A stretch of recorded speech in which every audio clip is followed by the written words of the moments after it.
Welcome back, everybody, to the Paidia Cup matchmaking season. I'm on the desk here. My name's Ash, and I've got Epitomes by my side. We've been here all season long here, Tala, and we've now culminated all the way into playoffs. We saw 7 teams now whittled down to 4. And here we are going to be today playing the best of three matchup to compete for who will get a spot to go to Texas in the third place decider. And first and second place have already been decided and will be sent to Texas, but we will be seeing who gets seeded in that top seed in the grand finals. First up is going to be that third place decider matchup between Powerpuff Girls and University of Michigan. And these teams, you know them, you love them. They've been here on stream before, and we have to see who's going to come out on top today. We definitely do. It's going to be a pretty heated matchup because when it comes down to it, as much as the seeding is important because there's only three teams that are going to be sent to LAN. Most imperatively, you want to be one of the teams that gets to LAN in the first place. And this is do or die here between Powerpuff Girls and the U Michigan team here. When it comes down to it, they're fighting out for this opportunity to have this travel time, to have the opportunity to participate in the show match as well, and just overall get that LAN experience. And that LAN experience, especially since Valorant just came out in that really digital era, is so important. And it's definitely such an exciting experience as well to be given the opportunity by Paidia to be sent all the way over to Texas to compete at CECC for those show matches. And for those of you who don't know, Paidia is a portal where you can find like-minded gamers or sign up for more Valorant tournaments or other games. So be sure to go check that out. Okay, well, we've gotten all the nitty-gritty out of the way, right? Now we have to head into this matchup. I want to talk about the standings a little bit, how things ended off after the original matchmaking season, the last couple of weeks that have gone by over the past 2 months. And when it comes down to it, Powerpuff Girls, one of those teams at the top of the leaderboard, one of the teams that's actually gotten the most reps in as far as matchmaking goes, with those 8 wins up on top. But UMich not falling far behind at that third place. But at the same time, we know that there were some matches that happened off stream there during playoffs. Not entirely sure about the standings when it comes down to those specifics, but these are some top tier teams here that we were expecting to see now into, I guess, I was going to say the lower finals, but actually it's the third place match when it comes down to it. And definitely, we can also take a look at what maps are being banned out. We know that these teams do have some comfort maps, and right off the bat, we are going to see those comfort maps come out. Powerpuff Girls picking Icebox immediately, and we know that's a map they've played on consistently. They have some very consistent fraggers, especially on that Viper, and they definitely seem very comfortable. But headed over to Haven, that's something you don't really see Powerpuff Girls play at all, but University of Michigan, Pink, it seems like that's where their comfort lies. I'm really happy to see that U Michigan actually ended up banning out that Ascent. That's a pretty strong Powerpuff Girls map. We've seen that team on there before, and they were just able to run it down with some really interesting team compositions as well. Like, I think they threw a Phoenix in there at one point. But when it comes down to Icebox, I think this is a really interesting first map to start off on, especially considering the fact that I believe we do now know that Icebox is going to be taken out, the next map to be taken out of the pool of the year for Valorant. So everyone's trying to get their last matches in on a fan favorite. And Icebox is going to be interesting because do we know whether or not it's going to be in the rotation for Texas? That's going to be next month. So that's definitely going to be interesting to see with Bind just added back into the pool with today's patch. So this is definitely going to be a fun one. Definitely is. But when it comes down to the Icebox, I'm wondering if we're going to see any innovation coming through. I feel like the meta is shifting on Icebox a little bit, which is kind of funny because usually you expect that to happen after it comes back in, after being rotated out of the map pool. But with that addition of Harbor being one of the newest agents to come through here, the second most recent, people have been trading out that Viper for the Harbor for some additional flexibility or aggression, as well as running a double controller. But when it comes down to these two teams, doesn't look like that's in the stars for today. Yeah, and this is actually interesting though because immediately you do see Leah lock in the Viper. And usually I believe it's between Leah and Sasha for Powerpuff Girls, who have a little bit of this revolving door roster depending on who is free, unlike University of Michigan, which actually has more of a set roster since they are like consistently going in for those scrims, while Powerpuff Girls is just a little bit more puggy and it depends on availability. So now they are bringing in the Gecko onto Icebox though, Okay. and that is really interesting, and I think that's a huge innovation because Gecko has found a really strong spot on Split, especially in ranked, and now that you are seeing Gecko being brought over to Icebox, which kind of has a similar playstyle in terms of that a little bit of verticality on both sites and very small choke points on each site, so that's definitely going to be fun. It'll be interesting to see how that pans out because that's a really good point that you make here, right? Gecko, I feel like I don't see this agent being played on Icebox too frequently, and it could be hard to find value, honestly, out of the Dizzy specifically, is what I'm thinking of. Because on Icebox, there's so many close quarters, there's a lot of tight corridors, and a lot of places to hide where you can easily tuck that flash utility coming out from the Gecko. But otherwise, it's pretty standard comps here for both sides. At the same time, I do feel like Icebox doesn't tend to be a flash initiator map. It's a lot more Sova fade heavy, and you don't really see the Skies or the KOs come out as often as you do see the info gathering initiator, since it's usually either double duelist or double sentinel, since Sage has such good utility for the site. And Dizzy also has this, I'm not sure if it's a bug, but you can actually avoid the flash by just like crouching under it where it's supposed to shoot your face. And I've seen that actually be done on Icebox recently. So it's going to be interesting for sure. Okay, I've heard about that bug, but I'm not exactly sure how it I'm not works. sure if it's a bug or if it's like intentional It's because you supposed to be can't like turn that, it. Yeah. You can't turn it, so they're like forcing you to find a new way to dodge flashes. Switching out the movement tech, switching out the movement meta here in Valorant, just one step at a time. But Powerpuff Girls here starting out on the defense. Michigan out on the attack. It's a default be heavy lean here from you, Mish, to start. But Sasha's the dedicated player to be the anchor here towards the B side as Powerpuff Girls anticipated actually an A side push with the 3-person stack.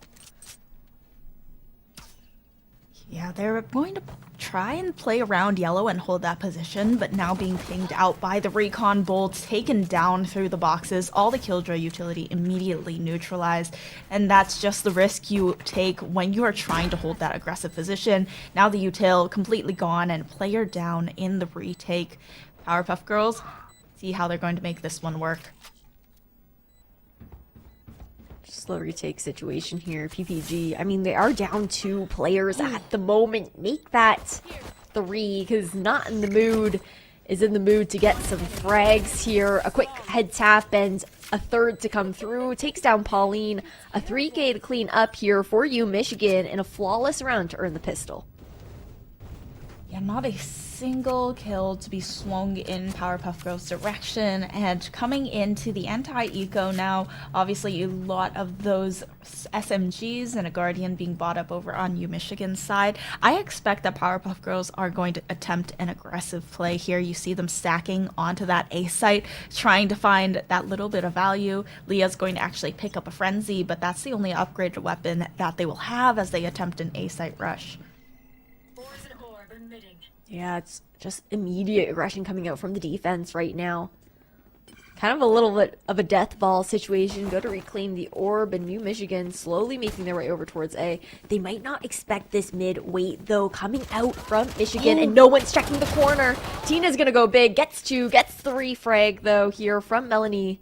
But still, it's gonna be tough here for PPG to find any success. They're just mostly looking to do some damage into this round. Once again, that same barrier orb to get that really nice open plant right behind the wall.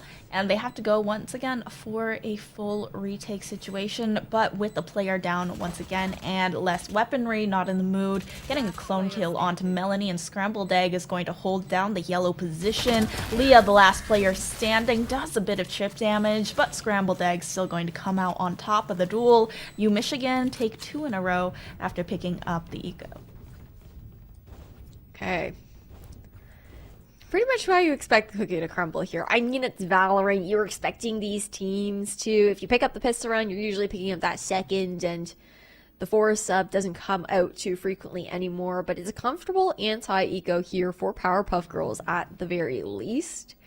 No ultimates really too close to coming to fruition for either side at the moment, so we don't have to worry about too much there. I think this is a tech pause. Yeah. I saw the ping spiking and I was like, oh. It happens. Hey, it's not a broadcast day or a match day when it comes down to it without something going awry on anybody's setup. But Tala, so far, I mean, I know we're only 2 rounds in, but I really do feel like we're seeing a bit of a difference in what you were talking about in the pre-show about how Powerpuff Girls does lean themselves to that more puggy playstyle compared to U Michigan, who have more of a set roster and try to be a bit more structured.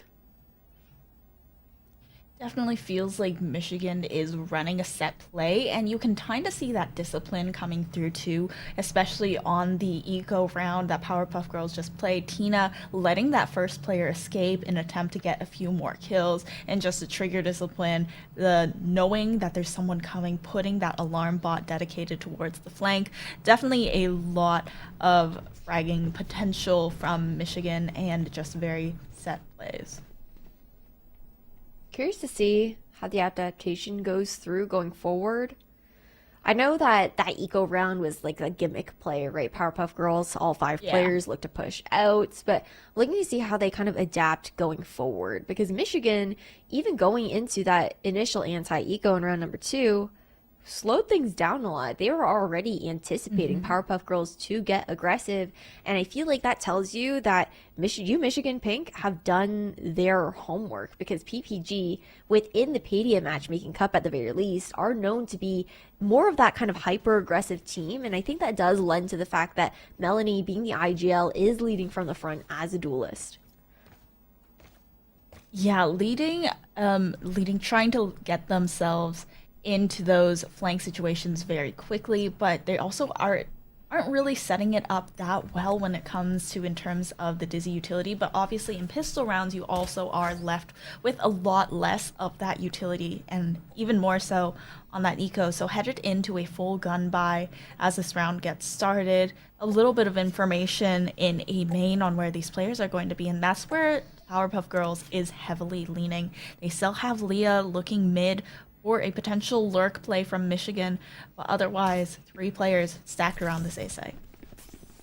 Yeah, it's going to be a fast push in, though. Again, it's a bonus round here for U Michigan, so maybe looking to get a plant down, overwhelmed with some numbers, but a lot of respect given over towards this toxic screen.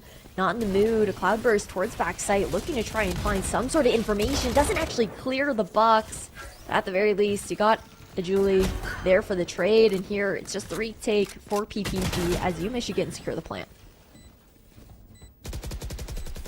Michigan now once again retake situation for Powerpuff Girls, and Aura goes down. Sasha looking to clear away that site, but with the teammates still looking screens, it's going to be a 1v1 situation, and Leah with only a Spectre can't do much here. Michigan find 3 in a row, and this is also worth mentioning once again. We see Melanie on that duelist, right? But we've also seen Aura play the Jet as well, and Pauline play the Sova. So this is a pretty big role reversal, when especially on a comfort map for Powerpuff Girls.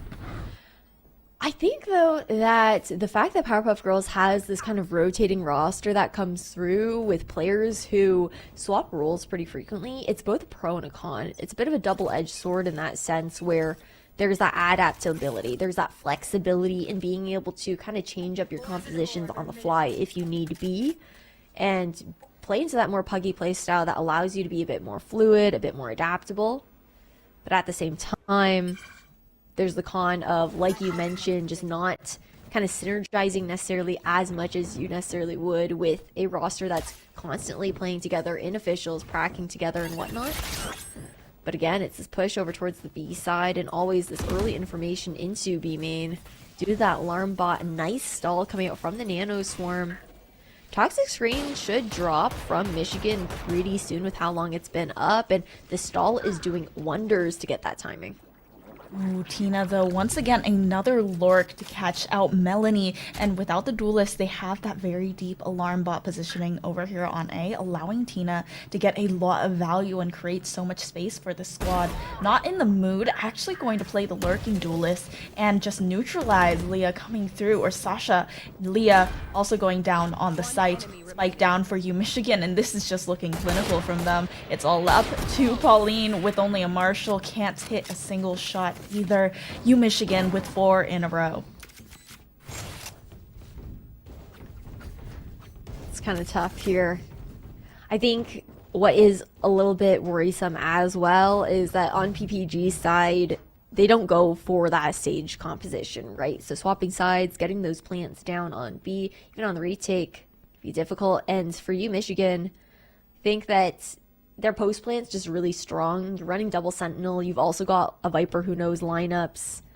And so far, PPG haven't really been able to find an answer to that. The rotations being called, though, aren't bad. Like, the mid-rounding is looking good, actually, in response towards what information they're getting from you, Michigan. I think just need to tighten things up on the weak side of the map that they don't have the stack onto, and things should be fine as long as they just keep that slight bit of awareness up. Yeah, Tina has been getting so much value with the lurk plays, and once the team has drawn attention, it seems that Powerpuff Girls just completely take their focus away from the other site, and while they do watch out for mid, it's just not as much attention comes from the lurk that can potentially come through on their weak side. And you mentioned the Sage earlier as well, and Powerpuff Girls usually does run the Sage. They have a single initiator comp with the Killjoy and the Sage. For the most part, I do believe. I've seen Pauline play the Sage for Powerpuff Girls before, but I think this is just something new that they're trying, and it's going a little bit awry. It's always interesting seeing how you can kind of fit in new agents into your composition, right? Pauline being on that get-go agent that hasn't... I mean, I feel like with his kit, yes, he can easily, quote unquote, find his place in the meta. But as far as like pointing at certain maps and being like, okay, this is a gecko map, this isn't a gecko map, hasn't been completely solidified yet because those things can shift very much so after the initial reaction to seeing a new agent being released. But I think that considering they are running the double initiator and whatnot, PPG, I believe we did see the Sova and Gecko rotating towards the same site at the same time instead of keeping them separate, keeping them just away from each other to bolster the amount of information that they can find on opposite sides of the map. But so far, like you said, I really just think Michigan, they're just looking really clinical right now. And PPG, I feel like you cannot doubt the skill of the players on these teams, but from what I remember from matchmaking from the prior weeks was that PPG did win a lot of their matchups purely more so off of mechanics rather than strategy because they lean into that puggy style. I think this is why it's a bit of a struggle up against Michigan today. Yeah, Michigan feels like they are just putting together such a clean game from what we've seen from them so far. And they only have 3 deaths total across their entire team in 4 rounds. They have just been making sure to trade each other so well. They're setting up for their plays excellently with the sage walls to protect for the plants, with Tina lurking all the way up. The alarm bot placements have been immaculate.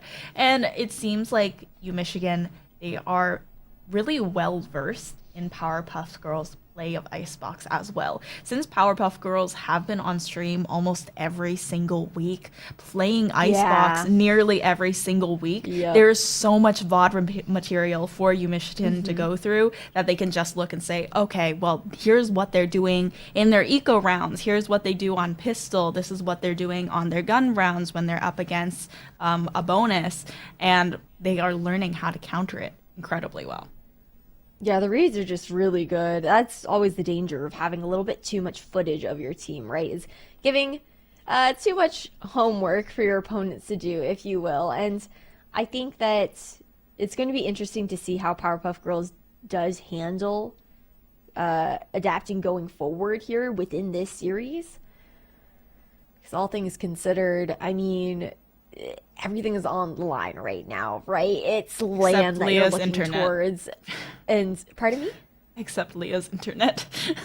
Yeah. Sorry. Everything is on the line except for Leah's internet. She's just doing a little restart right now. Unfortunately, running into some ping spikes, guys. Apologies for the long tech delay. Hopefully, we'll get her back soon. But man, the stakes are high here, Tala. Yeah, it's just, well, going into the future, Powerpuff Girls, you already mentioned it, they just need to make sure they don't lose focus on the weak sides when they are getting into the mid rounds because their rotations are good. They focus on mid, but it's just they're a little blindsided whenever they have that lurk coming through the sites. I feel like with the conditioning that's been done by Tina, though, at this point, Powerpuff Girls kind of have to anticipate it. It'd be a pretty imperative mistake otherwise to not try and bolster up that anchor over on the opposite side of the map because New Michigan, they do truly tend to move in like a 4-1 split kind of situation. But right now, PPG, I mean, it's interesting. You see the KJ set up over towards the B side. I think that, it's early information with that alarm bot, but at the same time, I feel like we could see maybe the positioning of the alarm bot to be changed up. It even could be a little bit more aggressive to find some earlier information coming out from PPG because U Michigan don't tend to hit the same site twice. Yeah, that is very true. They've been switching it up. They're doing a little A B back and forth, trying to mess around with Powerpuff Girls where they're stacking. But for the most part, it's always been that A side stack. And if they do recognize a pattern of where U Michigan is going, they could try to be switching up the setups. Sasha could try setting up over on that A site. The nanoswarms are powerful for plant denial over on B, but with the small corners of A and allowing more players to go towards that kitchen side and watch mid. And at the same time, you are denying a lot of lurks with the utility over on A. You can manually watch B and have more control. Then it could also be a viable option for Powerpuff Girls moving forward. Yeah, a lot of things to consider here for Powerpuff Girls. I mean, down 4 rounds. I said 4 rows. 4 rounds in a row here for PPG is difficult for the economy, right? Sure, they have a bye coming up as soon as this tech pause is over. But after that, even with the round loss bonus being maxed out, I think they could potentially afford to force up with light shields into next round. But when you're looking at University of Michigan Pink, you're looking at their money and you're like, okay, they're like basically set for the half almost at this point. You're 2 rounds away from hitting the quarter. And for the long-term economy goal, at least for U Michigan, they're sitting really comfortably. Yeah, I feel like they are pretty much set for 3 or 4 more rounds with the economy that they've been keeping right now. And even if they do lose every round, they have that Blade Storm available in the back pocket. They have the resurrection potentially for that eco res, and the ultimates are getting farmed up well. But for someone that have lost 4 rounds in a row, Powerpuff Girls are doing pretty well for themselves in terms of ultimates, especially since they've chosen the Viper, the Sova, the Killjoy, a lot of really expensive ultimates on both sides. On the other side, it's the Killjoy, the Viper, the Sova, and the Sage, all 8-point ultimates. So that's also something that U Michigan needs to be aware of when they are deciding to invest those ultimate points. Yeah, it could be interesting to see maybe Pauline trying to get a bit more aggressive alongside Melanie throughout that dizzy early into A main or something like that. Have Melanie try and push up, take like more aggressive belts or pipes positioning and farm that orb to try and get Thrash online early into this round and perhaps have it come to fruition for some sort of retake situation if U Michigan managed to get that spike planted. But even then, I feel like for PPG, it's kind of hard to say what the call is because you've got Not in the Mood on the other team just going in. Like this player's been fragging out 7-1, not afraid of the entry whatsoever.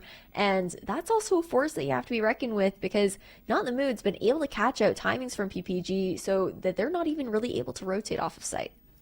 Yeah, Not in the Mood has been changing up the way that they play each round as well, going from leading the charge, being that tip of the spear, and using the tailwind to create space and take a lot of that, take a lot of control of these sites for the team, or just deciding to go for the lurk plays and staying behind so that you can have that Killjoy and you can have the Sova and Sage and Viper all rotate in with the team where the space is already claimed and you know that there's nobody there, and have a quick escape when you see the rotations coming through, maybe be able to take one and dash out, or worst case scenario, you get a trade. But Not in the Mood has been doing really well when it comes to those situations as well. Yeah, that's the thing. I feel like this player also just uses the cloud bursts in a really strategic way. I mean, I say strategic way, but it's like it's just the jet way of using cloud burst, right? Provide yourself a little bit of cover, Yeah. be able to clear out some other angles and whatnot. But I say strategic because it's constantly paying off. Like the reads, the micro reads are good enough to be like, okay, I'm expecting Powerpuff Girls to have a player posted up here. I'm in cloud burst on this side, so this angle is covered. Then I can clear out the other angle, and then my teammates got me when that cloud fades afterwards. But when it comes down to it, I guess we're also still only 4 rounds into this matchup, right? There's a lot of opportunity now for PPG to still claw back, but it's about breaking that cycle early on so they can build that economy to have a better chance into the later part of this half. Yeah, so we are definitely going to have to see. I mean, it's a lot of theory crafting going on here as Leah goes for the restart on the internet, and we don't know when she's going to be freed from the disconnect symbol. So, yeah, I mean, we will see. Time will tell. That's always the name of the game, especially with some long tech pauses coming through and whatnot. But when it comes down to it, a little bit of an update here for off stream, though. I believe Leah will be allotted 1 more minute to reconnect, and if it doesn't go through, Powerpuff Girls will unfortunately have to play a 4v5 until the reconnect happens, if it does ever come up. But that's a really tough situation because at this point, Tala, you can't ignore the elephant in the room, right? Leah's been disconnected for a while. Even if she does come back later on, that's also a deficit towards PPG mentally. You're going to be a little bit frazzled leaving in this situation, having to come back and sort things out. But it does seem like Leah is back online in the nick of time. Just saw her buy back up, reconnect here into the lobby as we're tabbed into this scoreboard. Hopefully she's back and doesn't run into any more problems because we know how chaotic and stressful that is on a match day. Yeah, thank goodness, because I was about to start talking about how Gecko's player icon is blurrier than all the others and what that means for the state of the game. But now Leah is back and we are ready to get into the next round. Just pushing up again. The aggression coming through here. Not actually going for that ultra, just going straight for the peaks. And it's all 5 members of U Michigan that Pauline, Ara, and Melanie will be walking into a gamble into the Lion's Den here, and now a free A side for the taking for U Michigan. Going to go ahead and have that plant down in their usual spot. Sage not available this time, so not as safe, but with the cloud burst coming through, it's going to allow for a lot of cover for U Michigan to back up and take their post plant positions as well. Sasha, though, finding a pick into the round. That's narrowed down to a 2v3, and Leah has found one of her own. Still a 2v1 situation for Sasha, but she has a lot of utility in her back pocket, and there's tons of time. But Tina, the positioning is good. Michigan, they take their 5th round in a row. Powerpuff Girls, unfortunately, they're going to lose out on another. That's such a tough situation, too, because at least for Sasha, they just got, I believe, the turret and the alarm bot back, like, not too long before that. So it's like, you don't even have the opportunity, like, okay, I want to put something down to watch my side as I hold this angle, but at the same time, you're risking pulling out util. Like, some of these players might just swing you. You never know what's going on in their heads. But Michigan, they do play it safe. 5-0 here. Powerpuff Girls looking to find their footing. Readjusting once again. Aggression hasn't been paying off, and now onto an eco round. They're holding back here towards the A side. Drone, though, should be enough information, I think, for PPG to call at least one rotation over from A. Will be Melanie. Still, Alarmbot hasn't been pulled trig on yet, so when it comes down to the other A players, they're just holding, waiting for Tina to lurk through, and she's going, but she's always got that timing. Yeah, they are watching over on that A site, but on the B site, they've already got that barrier orb down. They've broken the barrier orb, but Tina has already taken down Pauline over on A, and now that's just going to force the player over to realize they have to go watch mid. But looking at Leah's positioning, she could be in a very good position to catch Tina out. Tina is aware, though. Tina is aware someone could be there and just backs off, goes for the jiggle peek, and Leah needs to go support her team now as Sasha and Melanie fall over on B, going down. Such a good call coming out. Ara now 1v5 situation, and that was a dangerous decision to peek towards mid. I think Ara expected to be able to catch Tina off guard, but just earns Tina the 4K instead. 11-1 on the attacking side. So much value coming out of this lurk player that you keep highlighting, Tala. And for PPG, it's tough. I feel it's tough because right now I genuinely feel like University of Michigan Pink is kind of just outclassing them in the mid-rounding at the moment, which is a tough pill to swallow because I feel like that holds from PPG. You know, they did everything right. They rotate one over towards mid. The Michigan know how to capitalize off of it and use that for the entry onto site. Now, push onto a real eco rounds here. Michigan switching things up, looking for the mid control. Melanie going down early has got to hurt for Powerpuff Girls. That was really the only firepower that they had. And Astrid now picking up 2 onto Pauline. It's all left up to 2 players of Powerpuff Girls. Sasha is trying to look for a flank angle, but not in the mood. Once again, having the read. And the reads are just there over and over again. They flip the site as well, coming in through mid, knowing there's one towards yellow. Aura does find one and prevents the flawless, but Powerpuff Girls still cannot clutch the round their way. Michigan up with 7, and you're mentioning how good Michigan is. They're just completely outclassing, but Powerpuff Girls, a lot of the positions that they're playing as well are not tradable, and they are an aggressive team. They're not as much of that defensive side of team either with the double initiator composition. They want to be supporting Melanie, going in for these really aggressive gunfights, and it's just the defensive half seems to be a real struggle for them. Attack has always been the strong suit of PPG, so perhaps opportunity to turn things around once we swap sides, but what's important is at least getting a few here on the defense as well to make that actually possible. Viper's pick comes through. Michigan haven't shied away quite yet, though. All 5 players still looming outside, might look to try and go above it, but Leah knows her Viper pits. She's going to pop it on top of 410. That denies the upper angle, but at the same time, lockdown onto pipes. Try to push Leah off the situation. It doesn't actually break the lockdown, though, with the Hunter's Fury coming out. Ooh. Now, with one player detained, they know that it's got to be Leah, and they're trying to sniff her out, but they actually haven't found this Viper. The enemy Viper's pit coming up, though, and once again, Melanie being taken down. That point of the spear once again being neutralized. Leah trades it back, and they're even down to a 3v2 with Tina once again being taken out on the flank. And now with Thrash coming through, Pauline could potentially be a playmaker for this squad.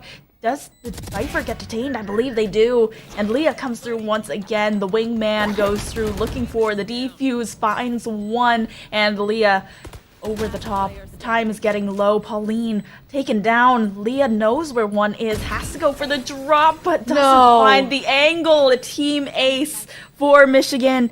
8 in a row. Powerpuff Girls, they fall short for another round. I saw the vision there. I saw the vision too. Thrash, honestly, coming out from Pauline as well. It was just difficult because nobody was close enough to capitalize off of it. And even then, Scrambled Meg, she's sitting around the corner. Like, she's watching. She knows, she's like, I got you. I'm not going to let a Julie die in this situation. I'm going to make sure I get the trade anyways. But that's an expensive round loss. That was, I believe, 3 ultimates from PPG invested into that last round. Yeah. And now pushed onto an eco here. Sure, they pull out a few from U Michigan as well. But U Michigan are also the team that are comfortable right now at 8-0, right? They know that they're going into the next half, even if PPG can get 4 in a row here with a 4-round advantage. They're trying to play for trades this time around, though, but they've just fed Tina a 2K over in mid, losing both an initiator and their controller. The retake is definitely about to be tough without the info from the Sova and without that Viper's utility, but Melanie nearly catching Tina off guard, but Tina turns. That's just an unfortunate situation for Melody V, and Pauline, unfortunately, can't do anything before that last pick. I think most importantly here for the side of PPG is now that we're back onto a full loadout, I want to see them just pulling back. You're going to see a timeout call come in here. Hopefully that is the call coming through from Sasha. But I want that discussion to be had here on PPG. You're running 2 initiators. And right now, the way PPG is trying to play it is, I think they're throwing maybe like one piece of initiator util out. And sometimes they're just contacting up towards A.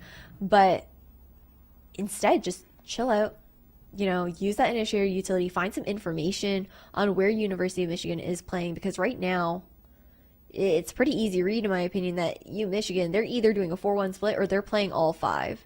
They haven't played a default round since that pistol, and otherwise tend to play numbers, knowing that they're capitalizing off of these fights and knowing that PPG, whether they're pushing A, whether they're pushing B, are usually going in clumps of 2 to 3. And if you got 4 to 5 players there, as University of Michigan, even going into them head on, you're coming out with an advantage because you have numbers. That is very true. I think that they definitely are playing a little bit too aggressive, trying to lend themselves to that comp that they're playing and really lean into the double initiator, but the gunfights just aren't swinging their way. Yeah, you can still run the double initiator, but just like slow it down a little bit. Yeah. Breathe for a second, you know, play a bit further back into spawn. Play like purely for the retake because you got so much info to work off of. Not in the mood. They get revealed early here on top of 2. Doesn't actually end up falling off just yet, but the dash is already down, can't be used now. Not in the mood, looking for that boiler pick. Is able to just avoid Aura's sight lines, but not in the mood. Also on their own, the rest of the team trying to work their way up into that ace site. And not in the mood, being neutralized in mid, that's huge. Wasn't expecting Pauline to come in through that B side. And now without the duelist, Michigan has to try and work their way into either A or B without the help of the tailwind of that space-making tool. Tina's trying to make it work and does. Ooh. Melanie goes down. I think this is one of the first few rounds, though, that we've seen Not in the Mood go down early. So it's going to be interesting to see how U Michigan handles this. Of course, Resurrection comes through here for mid. Yep. A great Poison Orb lineup that Julie has been conditioning to allow that to happen as well. Uncontested too, and now it's kitchen control that University of Michigan are looking towards. Over towards that B site, Pauline and what a swing! The swings are so good, and Leah's waiting for Tina. Tina has done the conditioning, clears through that maze side, and Leah just knows to hide back towards the rafters and won't be spotted. Playing the ring around the rosy with this Killjoy. The first round from Powerpuff Girls comes pretty late, but it's definitely a start. First blood there really set the tone, I think, for Powerpuff Girls, taking down Not in the Mood early on, forcing out that resurrection as well, just giving Powerpuff Girls more than like the first 30 seconds of the round to actually situate themselves. A bit more discipline now as well. We saw that double swing come through. It's a really nice adjustment. I think that we're coming out from the Powerpuff Girls side now. Michigan back over towards B, but that means that Tina is going to be lurking onto A, and PPG need to keep a player dedicated there at all times because Sasha is constantly playing towards this B side, and I think at this point Tina knows she's usually got a free flame. I'm going to go ahead and pop the lockdown now to delay for some time. Knows there's a little bit of presence here at the very least, and Not in the Mood. I'm going to go ahead and run out of the range.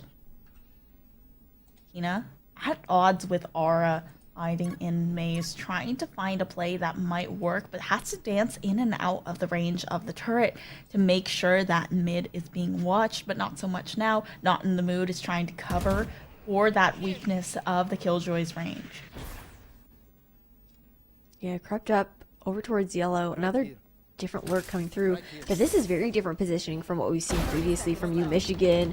Nice angle hold here from Aura, gets the second as well. Nice little two tap to secure that spike, leaving Not in the Mood now in a 1v5 situation. Powerpuff Girls slowly digging their heels into the ground, finding rounds, a flawless one at that. Important round win as well to stave off the double digits from University of Michigan. Now we're going to the last round before half.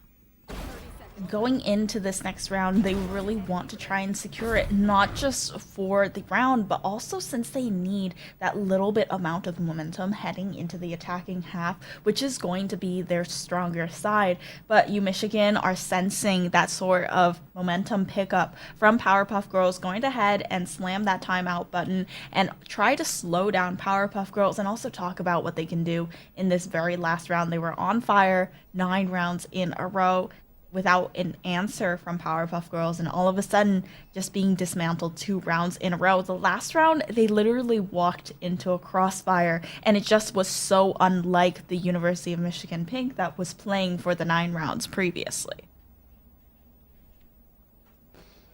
Nice to see PPG kind of turning things around now, right? Especially forcing out a timeout from University of Michigan's got to feel good, but at the same time, that's momentum stall, right? Really tactical timeout, because Michigan, the last thing that they want is for PPG to write off this momentum into the next half, the half that they're most comfortable on, that being the attack. They're such a powerhouse when it comes to that attacking side. Melanie, such a great opening player as the IGL for the team, just calling for the setups that she needs to make that entry in. Op does finally come out though here. Melanie's going to be posted over towards the A side, and the read is good because University of Michigan, that's where they have their eyes set on this time.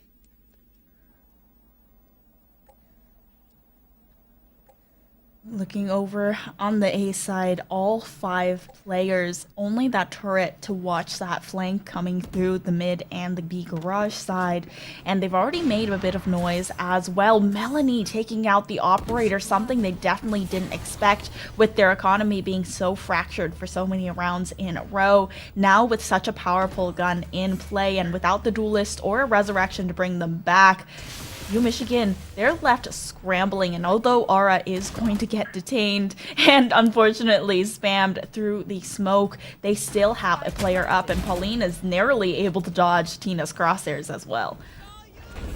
2v4 situation, Thrash coming in as well. This is a big find here. Oh no, the detain goes out. Julie left in a 1v3 situation, but everyone on PPG is gonna swing. That's a 9-3 half now as we swap sides. But as we swap sides, I also, guys, have a little message for you guys, because I want to remind you all to play the biggest games on day 1. Are you as excited as we are for Starfield, Minecraft Legends, and Redfall coming in 2023? With PC Game Pass, you can enjoy incredible new games as they launch. Join now at GamePass.com and be ready to explore the universe, take on a legion of vampires, or battle destructive Piglins all on day one. But this certainly isn't day one for either of these teams, Tala, because we are out here in the third place matchup for the Paidia Matchmaking Cup. And once again, a reminder that this is for the spot to go play the show match at CECC in Arlington, Texas. So this is definitely a lot at stake here for both of these teams. Powerpuff Girls, their own map pick, down by 6 rounds, ending the half 9-3, now switching over to the attack. Now, looking over, they're trying to make their way onto the A side where Tina has decided to set up. And Tina here is such a strong player for University of Michigan so far, and they're deciding to contest this Killjoy. Lot waiting on the other side of this, though. Nice shot to try and take out those nanos. The second one succeeds as well. So that's all the stall power out from Michigan. But look at the flank coming in. You've got Leah able to take down Meg out on the other side. Not in the mood falls as well. And now it's only 2 players left here towards A. And Julie has to make the rotation come through. A 1v5 situation. Solace in knowing that quite a few of them are low, and Melanie, she decides again. She's like, I'm not going to get for the ones. We got to play this smart. We're down rounds right now. We got to swing, end things out, and it's a flawless round, 9-4 for PPG.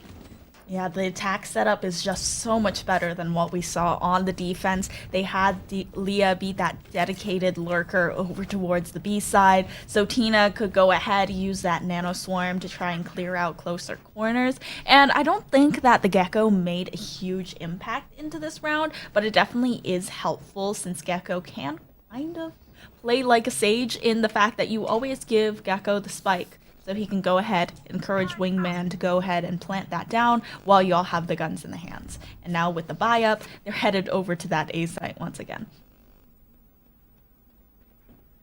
This time it's not in the mood though, all alone. One player rotate over towards screens, at the very least, can call for that toxic screen to pop up. Will do so, but that owl drone's gonna fully push not in the mood off the angle, has to tuck because being lit up by that initiation information, and now push in coming from PPG as all players funnel on site. Now headed into the screen side is Melanie, finding 3 in a row, still hungry for more, going to go give up a Spectre for that aggressive play. And now without their duelist, the rest of the team is going to back up a little bit and play still on site, still very aggressive post-plant positions, but they are a little bit more relaxed than Melanie was. Leah going to find 1. Now being displaced by the nano swarm. Tina is the last player standing. Huge player for University of Michigan so far, but still only has a classic. Pauline is going to finish off the last player of Michigan, and Powerpuff Girls closing that gap. Slowly but surely. And that was a momentum that I said that University of Michigan Pink would be afraid of going into this next half, right? That's why we saw that timeout called right before the last one, before we swapped sides. But PPG haven't let that slow them down. The University of Michigan, it's an important swing round to come through, sure. It's only, the 4 rounds dividing these 2 teams, but if PPG can earn their bonus, that's an estimated 2 rounds statistically into their pocket next, and the gap just continues to close. And with the first blood, though, going into the hands of Not in the Mood, hopefully the tide does change. Scrambled Meg is still playing close on site, and they've already used that barrier orb as well to block the generator plant. So instead, it seems like Leah might be the one to make space. The turret still down outside over on Boiler. So Kitchen is completely uncontested, not even an alarm bot to signal whether or not there's going to be a player coming in from this side. Leah could make a pinch play on B or A, but instead it seems like B is going to be that site of contention. So creeping up now to the top nest, trying to find the players, finds 1 and the second as well. Can't find the third, but the damage has been done. Powerpuff Girls, they're in a 3v3 situation with Pauline planting that spike. at this level of gameplay, that is not a mistake you can be making. It just makes now a 3v2 situation here for PPG, and the fear I was talking about for you, Michigan, you know, starting to slowly come to fruition. Because if PPG run away with this round, that's a broken economy and a bad start to the second half. Luckily, time is left, and you got Not in the Mood available. 3 picks down, but Aura just sprays it. It's a clutch round here for PPG, and that was a round that University of Michigan Pink did not need to lose. Yeah, that would have brought them to double digits in Powerpuff Girls. 3 rounds in between them, now on such a roll with 6 rounds in a row.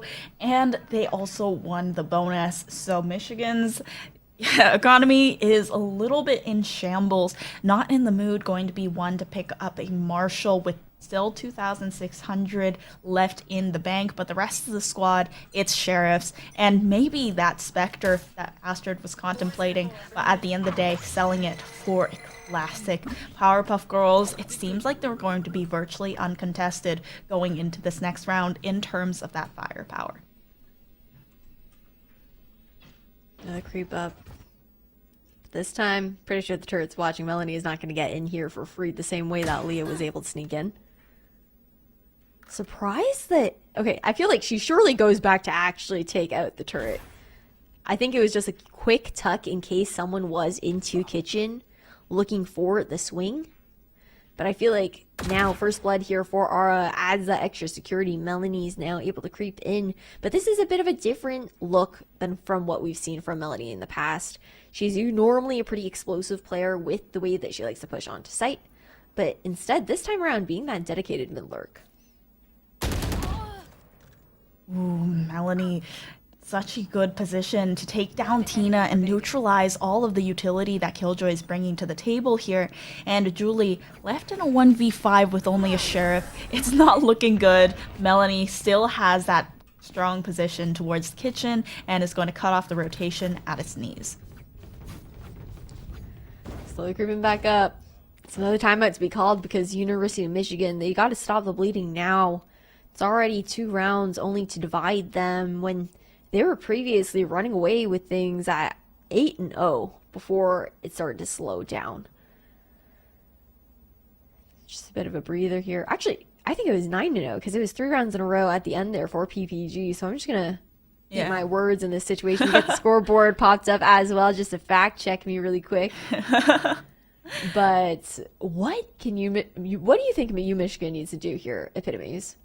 Well, definitely feel like they're leaving kitchen pretty uncontested a few rounds in a row. Yes, they are putting more players as the round goes on, but allowing that lurk to come through is such a terrible thing when you are thinking of the rotations that you have to make on Icebox. Mid is so important if you want to make them shorter and get to those sites quicker.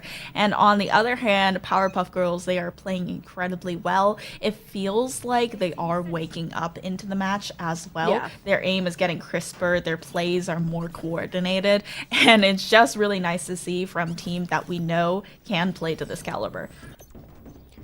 Plus, you also had Leah had those ping issues earlier, right? That's and very it's true. Just like everything feels like it's going wrong for the team, and then you just gotta regroup. We saw that timeout being called in the first half. Just take a bit of a breather and settle yourselves. And Powerpuff Girls have done really well, like mental-wise, to even be able to come back this much in this matchup, being down originally 9 rounds in a row, and since then they haven't been able to be stopped. Michigan struggling to slow that roll, and the kitchen swap that you were asking for does come through. Now that means Tina has to watch under tube. Still potential for some sort of lurk, but a lot tighter of that mid hold without the need to dedicate a body towards it. It's a free plant here, but a nice denial of it with the snake bite, and Wingman goes down. Poor Wingman. Poor little guy. I know, we were both thinking the exact same thing. R.I.P. Wingman. But the Thrash does come out to try and avenge the fallen buddy of Gecko, and is able to get a detain off over there on that Killjoy, so unable to activate the nano swarms in time before the swarm goes down. Now with a retake situation in the hands of Michigan, with the player down on Powerpuff Girls, Melanie is going to take out the Blade Storm to try and neutralize it, and a Julie does fall. Now without the controller in play to isolate these fights, it's all in the favor of Powerpuff Girls. It's only the barrier orb that is going to be able to try and just sell these 1v1s, but Pauline ends up spamming down the spike. No defuse for University of Michigan. Oh, it's looking tough. I mean, gotta look at the money situation here for University of Michigan, right? Powerpuff Girls, it's an eco round, so Powerpuff Girls, likelihood of them securing this next round is pretty high when it comes down to it. Should be an easy tie-up to equalize here on Icebox. Again, this is map number 1, first matchup of the day. It's a best-of-3 series. We're playing for the 3rd place match, but it's an important match because it's the qualifying one. It's the last one to get the opportunity to land, and you want the early advantage of earning the first map in the series. And as I say that, tagged out by the drone, Tina has nowhere to go. One and done angle here onto that eco, trying to catch players off guard. We've also got a flank coming through. A lot of damage taken for it though here on the side of Michigan.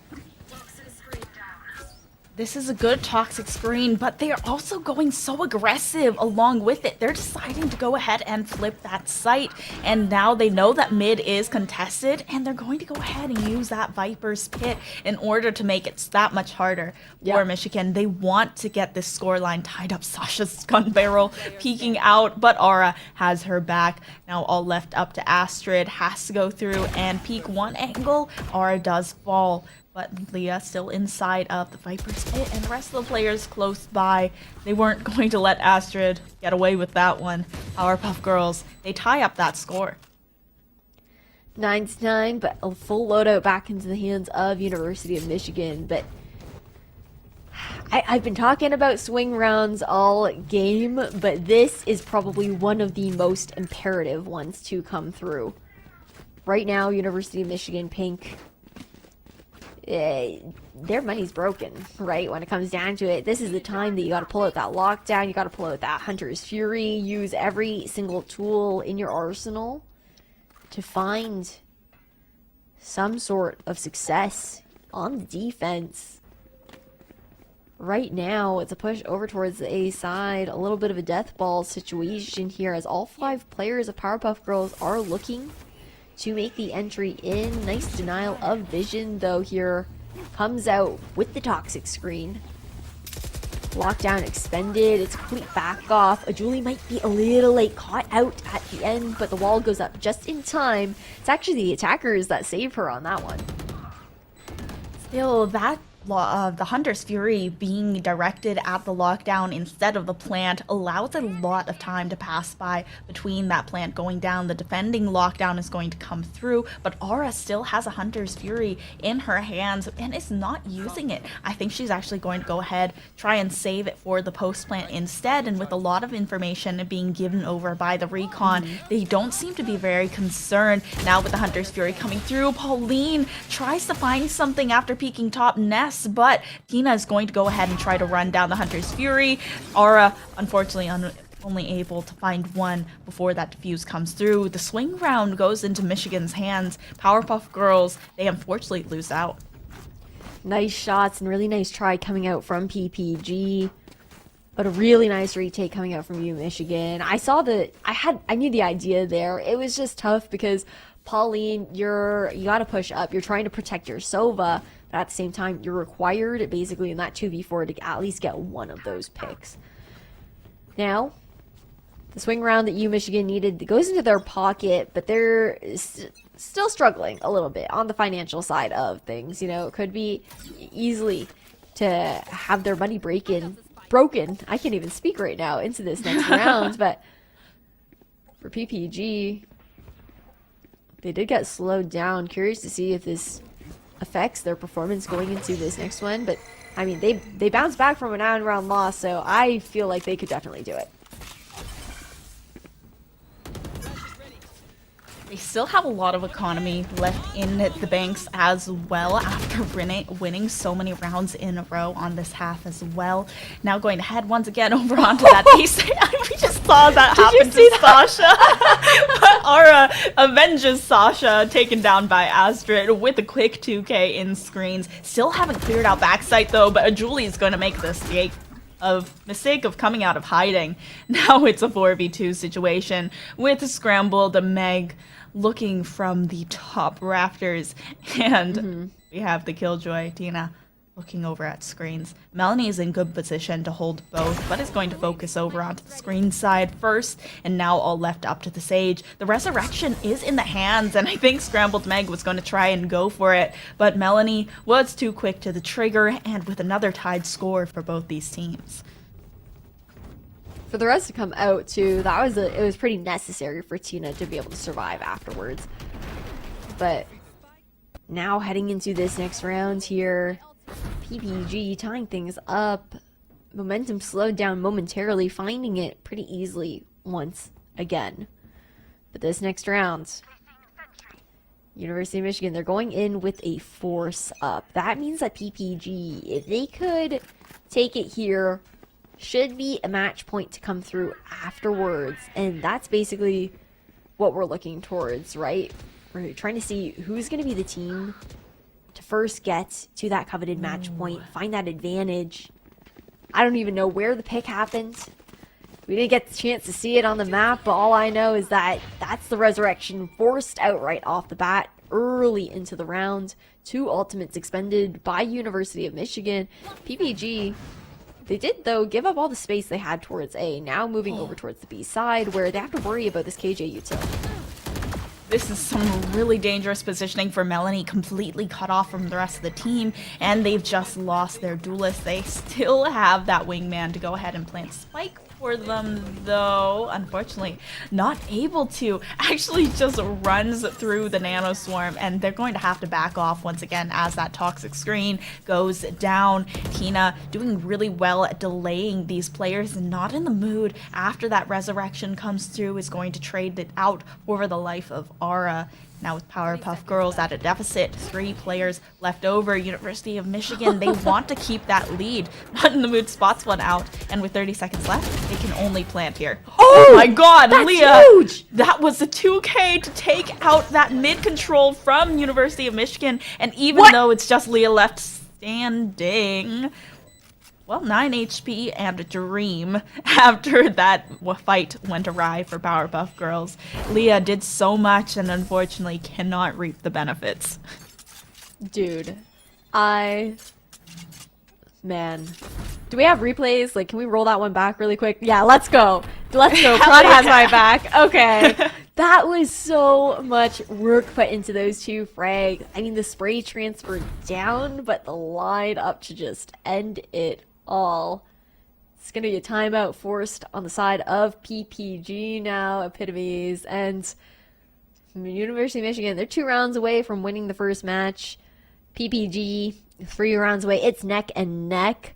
It's been a lot of momentum-based play, though, so far.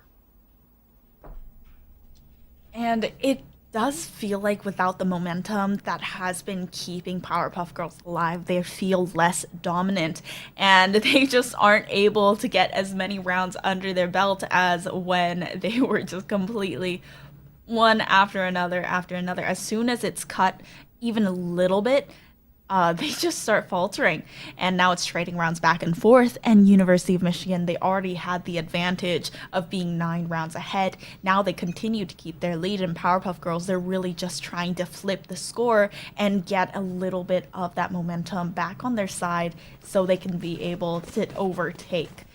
Now, this very well might be an overtime game, Ash. I was waiting to see which one of us was going to say it first. I was waiting. Cast a curse. I was like, okay, I feel like we can probably expect one of us to at least pull it out of the bag, but now we got to see what PPG can pull out from their back pocket into this next round, see if they can equalize 11-11, or if University of Michigan will hit that match point first here in map number 1. We're on Icebox, And PPG are flooding through the gates right now here on towards backside. Astrid completely alone, and Wingman gets the drop on her. The concuss is down, and University of Michigan slowly falling apart. Only 2 players left now onto this retake. And I don't know. I feel like University of Michigan tried a little bit too hard to try and hold that back site here on A. University of Michigan with the 2 players left in the 2v4, it feels like they definitely were throwing themselves a little bit when they all knew they were in a player disadvantage. And with the time getting very low as well as this open plant, it's going to be a tough one. But with Pauline spraying like that with that Phantom all up close and personal, a 4K for the Gecko, as well as bringing the Thrash online, Powerpuff Girls, they seem like they're in a position to win another, looking at University of Michigan's economy as well being very fractured. Yeah, this is not... Oh, this is tough. This is so scary. This is so scary specifically for University of Michigan, because obviously Powerpuff Girls have the big advantage here. Will likely hit that match point, but then it's on the back of University of Michigan to get OT. While it is pressure to still close out a matchup, I think that when you are the one that's around down, that is just a slight bit more of mental pressure to come through. Wait, hold on. Not in the mood tuck there. Not in the mood tuck there. There's no way the goop actually got off on Dizzy the Blind. Not that it matters, because PPG can't capitalize off of it anyways, but that felt a little bit illegal. Not in the mood. Still on this top nest position, not displaced by the Thrash, and doing work now from University of Michigan too with the Blade Storm, and narrowly avoids that shock dart as well. Sasha getting up in a tuck position on rafters, but they know exactly where she is. She is definitely not safe with the gun barrel sticking out, and now with the right click on the Blade Storm, it's not in the mood for 3. Pauline trades it back. Aura isn't going to let the teammate die in vain. Spike's still taking time, getting lower, but there is still ample time for the retake to happen. Aura gets a little antsy, switches the angles, and it's up to Pauline now. Pauline could play time, now isolating the 1v1. Both of these players are 1 HP, but if she goes through the Viper's stream, then she's going to be decayed. Oh, but is there time for the there's defuse? not. University of Michigan, it's going to be close. 0.83 seconds, but it's a clutch to Pauline, and match point for Powerpuff Girls. Match point for Powerpuff Girls, but if I was University of Michigan, I would be feeling good after that. Like, they got way more than they should have. Not in the mood, going so hard and getting those picks, and the rest of the team cleaning up afterwards. Such a tough situation to be in here for a Julie with just no time left on the clock. And both of them were 1 HP as well. A breath of air could have just blown both of them over. Just a random spray through that smoke, and it would have been done for either of them. Now Powerpuff Girls on match point. Melanie going ahead and taking out the Blade Storm, trying to be the nail in the coffin for this map of Icebox. 2 ultimates available from Powerpuff Girls other than that Blade Storm as well.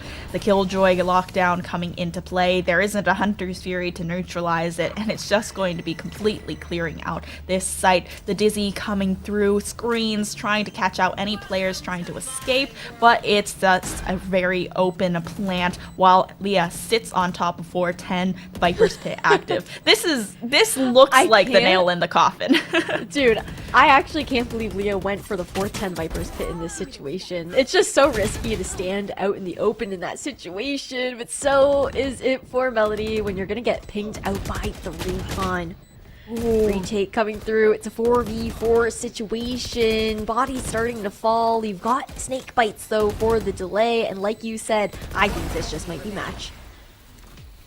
Hey, yeah, the timing was there. 13-11 for Powerpuff Girls. They just got the best comeback of this Icebox matchup, and it was so close at the beginning as not at the beginning but at the end. It was so close, and it just so happens the timing matched up. They had those ultimates available, and even though they were kind of giving me anxiety the way that they were peeking outside of the Viper's pit in the very last round, it did work out for them in the end. And after this match of Valorant, we do have a message for you from PC Game Pass. If you want to speedrun your battle passes in League of Legends, in Wild Rift, in TFT, in maybe even the game we are watching today, Valorant, then you should go ahead and try out that PC Game Pass that you can get your first month for only $1. Okay. Yeah, definitely check that out. I mean, who doesn't want access to the agents right off the bat as well? You get that first line of access, don't have to unlock those contracts, but when it comes down to it, it's only map number one here. Of course, this is a best of three series. We nearly saw it taken over to OT here on Icebox, but able to close things out. We've got map number two, though, on the way right on the other side of this short break.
Hello, everyone. Welcome back. We are on map 2 of our third place decider map for the Paidia Matchmaking Season Finals, and it is Powerpuff Girls versus University of Michigan Pink. I am Epitomes. I am joined here by Ash today, and we just had a banger first match on Icebox with a 9-0 comeback to 13-11 from Powerpuff Girls, and now we are headed to the map pick of University of Michigan Pink, Fracture. Man, what a way to do it though, because it felt like everything was falling apart for Powerpuff Girls in that first half, right? I'm not even just talking about, the rounds slipping away, it turning into a 9-0 situation where they're able to claw back with that momentum, but I'm talking about the fact, Leah had to reconnect, had that big DC, and I feel like that just says a lot as to how PPG are able to adapt, are able to bring things back and reform as a functional team. But speaking of functionality as well, on Paidia Portal, they have designed a tournament feature accessible to all levels of tournaments, whether you're looking for a quick bracket with friends or hosting a big tournament with a prize pool. PaidiaGaming.com allows you to collect tournament signups, manage a bracket, communicate with players, and much more, connecting with your community. Take a look at PaidiaGaming.com as Tala and I take a look at this next matchup. We're heading over to Fracture. This time, it's the playground of University of Michigan Pink. Tala, we also got a few details there in the green room before we headed into this next match about the history between these two teams when they played 2 months ago. So apparently they did play together on Fracture already. And in that matchup, Ash, please tell us who was the winner. Well, it ended up being University of Michigan. So this is no surprise why we're seeing Fracture being their map pick once again. But it is another tight series. University of Michigan won that 13-11. And right now, Powerpuff Girls, they've got a light underneath them, but I'm sure that University of Michigan can take this the distance. Already seeing the locks coming through. Does Sasha really pick?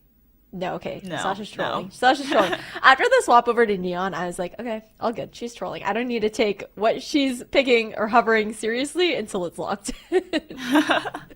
I mean, Melanie locked in the Phoenix, and some might argue that's a troll pick, but Not in Melanie's hands. Yeah, Melanie just locked that in. And we are looking at a Fade and Breach combination as well. So all that we're missing from this combination is that Sentinel. And I'm wondering if they are going to pick a Sentinel at all? Okay, well, Sasha is a Killjoy player. Yeah. She's gonna go pick a Sentinel, and it's going to be Killjoy. But on the other side, University of Michigan, they have a role reversal here. So you still have a Julie playing that smokes. You still have Astrid playing an initiator, but Tina, who was previously on the Killjoy, now on Raze. Scrambled Egg, who was previously on the Sentinel, is now playing, I actually do not remember, it was just in front of my face, but Not in the Mood was playing KO, which is now an initiator. So Not in the Mood is now going to be the one who's looking to set up Tina. See how the role swaps do work? I mean, when it comes down to both of these teams, I feel like that flexibility is a good thing in the sense of just having comfortability on a variety of agents, just being able to switch up the synergies and where you're playing overall. Especially, I mean, we know Jet players and Raze players can be like total opposites sometimes, right? So it's going to be interesting to see how Tina also works on this Raze, who's a bit more explosive in that sense. Like, Jet, while an entry duelist, can sometimes be set on that lurking role solo because they can get out. And Tina, we saw her on the Sentinel over on Icebox, and she was super lurky, super flanky on that role, and it's just not something that you can pull off as much on a Raze because of the type of utility you have and what's important with your positioning and having that nade available and trading out your teammates. So far, just really slow start here from PPG. Waiting to see if the aggression does come through. Instead, University of Michigan Pink, sure, they take that A Hall's control, but they're not overextending quite yet. For PPG, that means that they're walking straight into the trap here of U Michigan. That's nanos all across front site. Yeah, the nanos are definitely a huge concern, especially on the pistol, and Melanie immediately taken down after getting that vulnerability status put on by the alarm bot, and this is leaving Powerpuff Girls in a really tough position already with the pinch able to come through over on that flank side on the north, but Leah is trying to make some space over here in arcade. But there's that turret that's blocking her off, and it seems like the flank is also backing off as well. Tina, though, going alone, not playing the buddy system, and is immediately isolated and taken down. A lot of stall coming through though. Aftershock does so much that no way the Hawk actually doesn't go through the door. That's so unfortunate. This is a round loss for PPG. Surely University of Michigan. No, tap the spike. Not planted in time though, and yeah, Michigan, they can run away with this one really comfortably. Just clean up after the fact. Yeah, the time was just getting so low, and Melanie running in by herself without any support, getting isolated by the nanoswarms and the alarm bot and killed by Scrambled Meg from tower. That was just, you know, a recipe for disaster, especially on a map like Icebox. You need that space maker, and Phoenix is definitely one of the weaker duelists in the roster when it comes to making space for the team when in comparison to a Raze or a Jet, who are among the best. And even a Neon could have done that job a little bit better than Phoenix does here when you already have a breach in your team composition.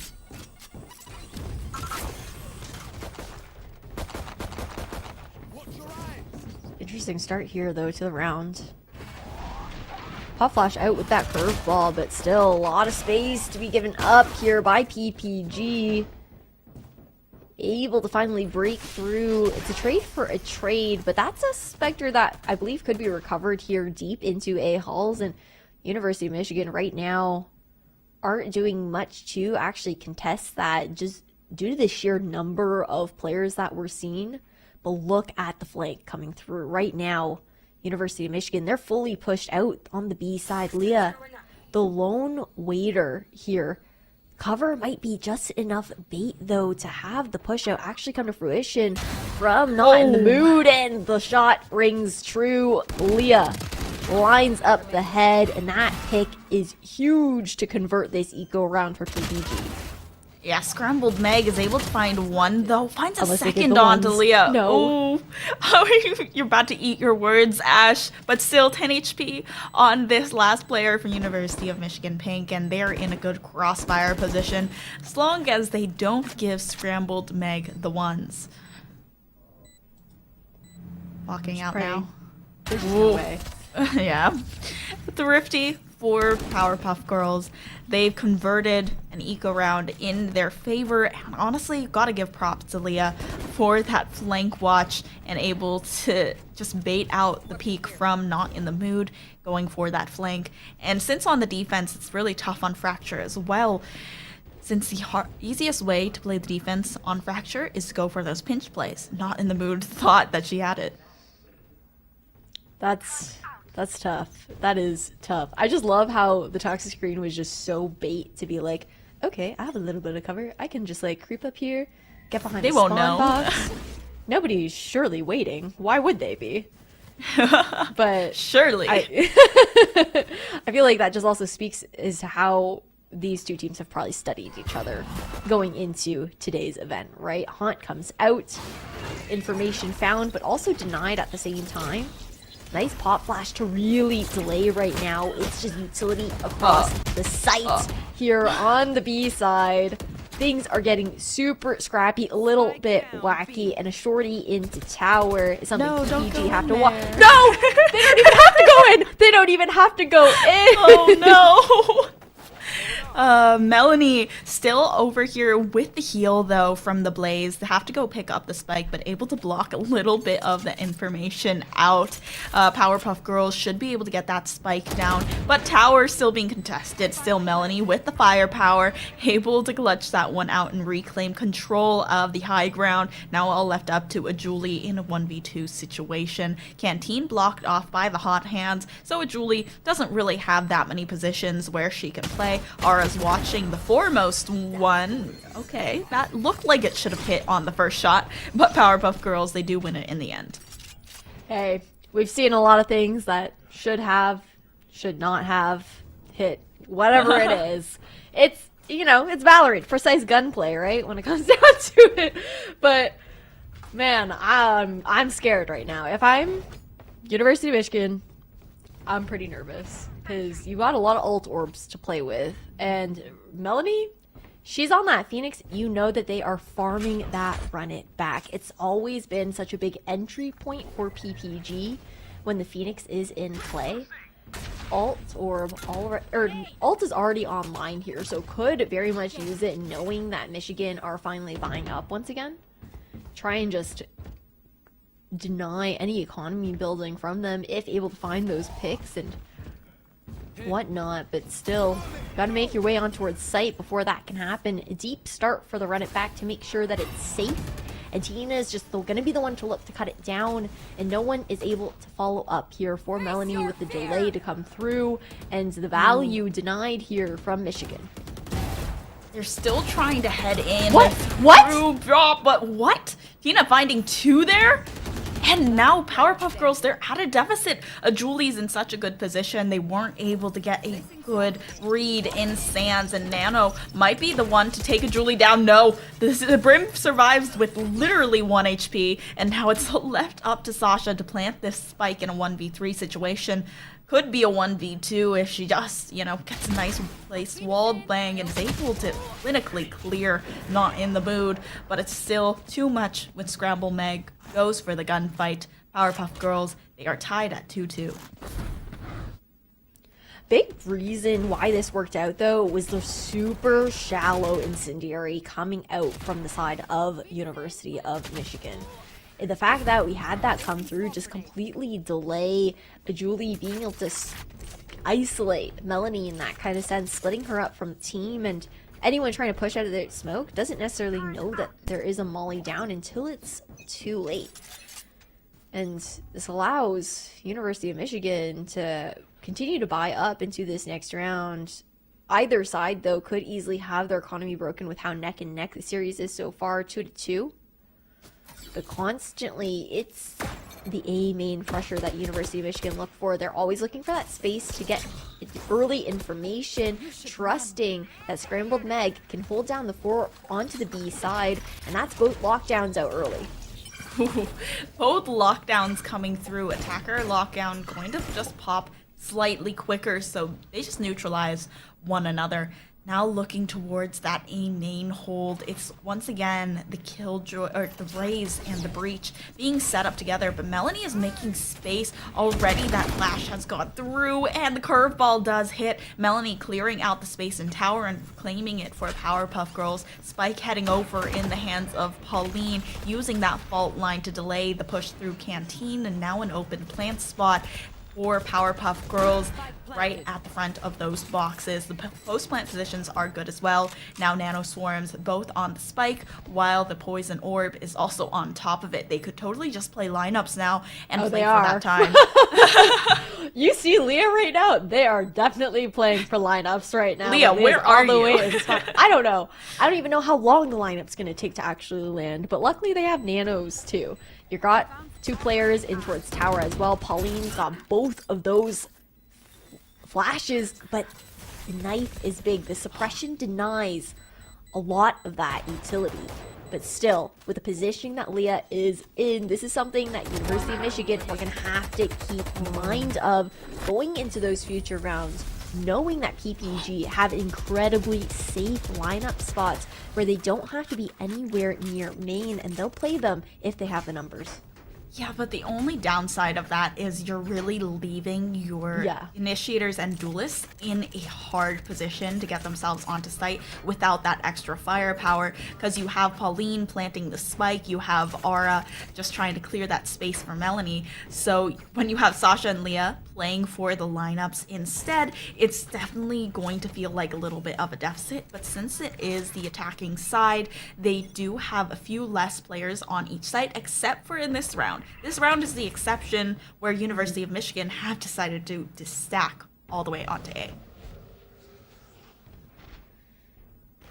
Gamble stack that it is, and it's a really good read. I mean, you've got the spike traveling here. You get that in hand with some close range weapons into halls, and that's really tough to recover. Doesn't check the side, but the flick is just better coming out from Sasha. Null command popped, and that's the green light for PPG to rotate away, try to find some safety elsewhere, and little is known to them that B is completely open. Only downside here is that we do see the toxic screen already being used over on that A side, but since they do have the Phoenix in the hands, they can use the Blaze Wall as a sort of supplement. Sasha getting the spike down, can't get off site to play the lineups though, instead going to place all that utility a little bit more aggressively and play a really tough position though. Being stunned, doesn't get spotted, didn't see, and is able to spam down. Oh my god, not the Bucky. Astrid comes out on top of the gunfight in a nick of time, but Melanie is able to trade two right on it back. Leah not in play, and neither is the Killjoy, so there's no lineups to be had here, and with this entirely smoked off, not in the mood. The smoke, even with the curveball, and just Melanie going down in a blaze of fiery glory, while University of Michigan find a thrifty in their favor. This Fracture matchup is just back to back to back with rounds right now. It's such a different look from both sides. I mean, Icebox was a momentum game. It was several rounds in a row for both teams, 9 for the side of Michigan before PPG steal that away, take that momentum. But here, we're really going just totally back and forth, and nobody can get too comfortable with the position that they're in. Economy wise for the team, ult economy wise, especially when you got Melanie's like running around. Like, she just popped the run it back. Now she's only 2 away from having it online again. We're only halfway into this half. Could go either way. Oh my goodness. Well, Sasha didn't know which way was up or down. But still, it's a Rosa from Tina, but still gets there with the rifle. There's no way you would just call Tina out like that. That's so messed up, Epitomes. I can't believe. She was going for the, all or nothing play, and I respect it. Well, not wrong with the call. Okay, no, but this time, okay, I was like, we couldn't really see because we're watching Tina's perspective, but Tina's just tucked in the corner. She still finds a third somehow. She made up for it. She did make up for it, but like, I saw Leah like creeping up out of the corner of my eye, and I was like, there's no way. If Leah gets one here, and I was just stressing in my mind, but I feel like that tells you, like, your casters are stressed out. Can you imagine how stressed out the teams must be? Like, it's so interesting to see because you see, like, University of Michigan, they're pretty clinical on their A main control with what they want to happen there. PPG, more like objective based on Fracture because they're trying to farm those orbs. But when it comes to the actual fights that are happening, they're just always so scrappy because there's so many just like moving parts involved, whether it's utility, whether it's just multiple members of the team facing off against each other. Very rarely in these matchups so far on Fracture have we seen 1v1s really been taken unless forced into that situation after everyone else has died. Yeah, and I feel like this is also an experience that you get when you just have four initiators in general playing on any map. On the side of University of Michigan, they have two flash initiators that can literally just throw utility at you from all angles. And with the fault lines coming out from both sides, I think they both have an idea of how you're supposed to play Fracture, and they just fault line those common angles and try and get those players concussed. But it just ends up both sides are concussed and neither of them can capitalize off of that utility. So now Powerpuff Girls, they are down around, but they do have the full buy this time, and they are splitting over on that B site. It's not very often that you see these players go for that 2-3 split, especially on a map like Fracture, where you need to be on opposite sides of the map.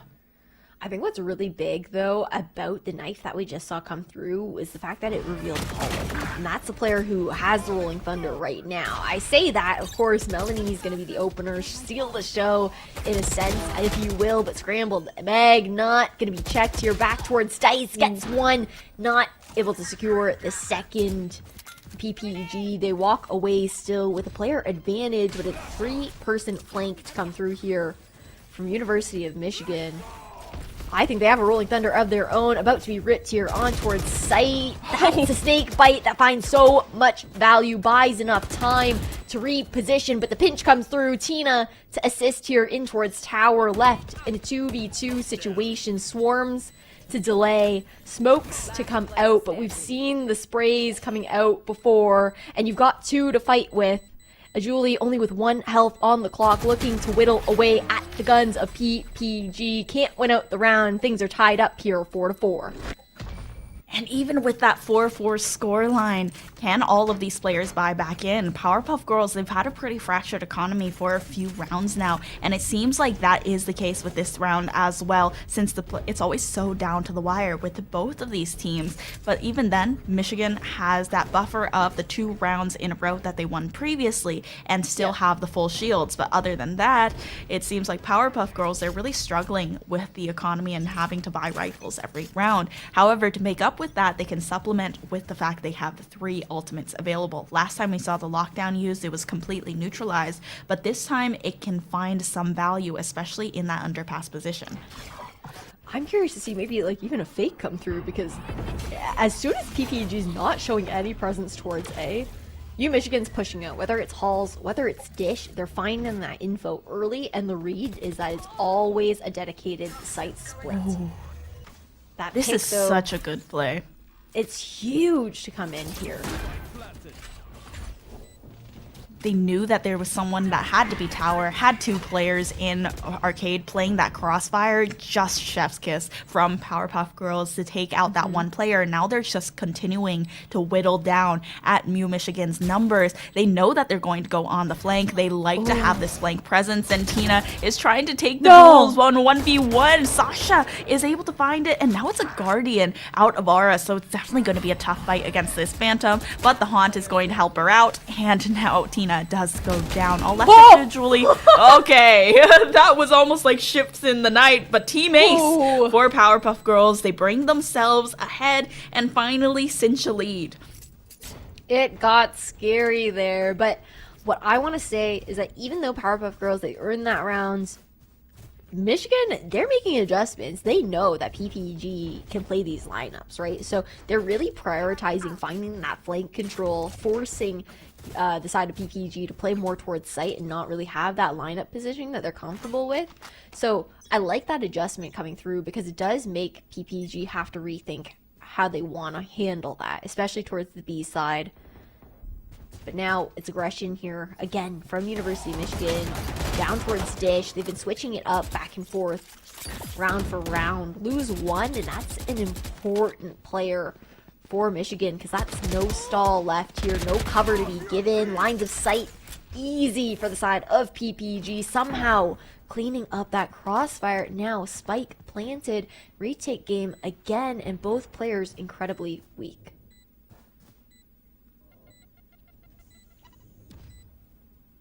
Melanie, looking towards that arcade side, this is a really good hold over for a post plant positioning, and even though they are not, or Are they playing for lineups this time around? I can't tell genuinely with the way that they're positioned, but they still have to clear out Melanie first, and she's got a backup with Leah coming in. Even if Leah wasn't there immediately, they could have been a very good trade to come out of that last round.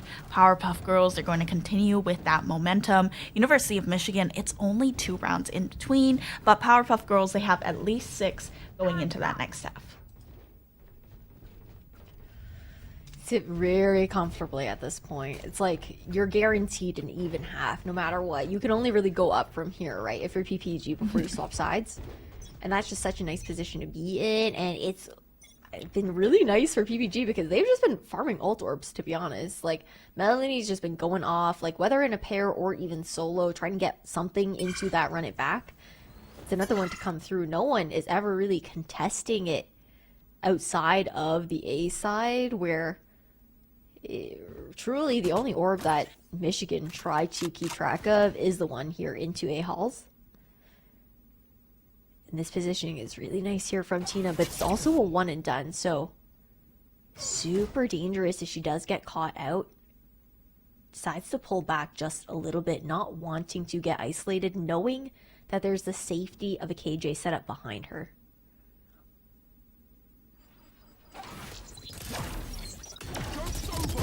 On the A side, Tina, good peek, and oh my gosh, pulls out the rocket in the open. The showstopper completely wasted, and there's the run it back to come through and clear out the A site as well. Now knowing that site itself is clear, Aura pinging so many with the Nightfall as well, and with the Prowlers coming through, they are having so much delay power.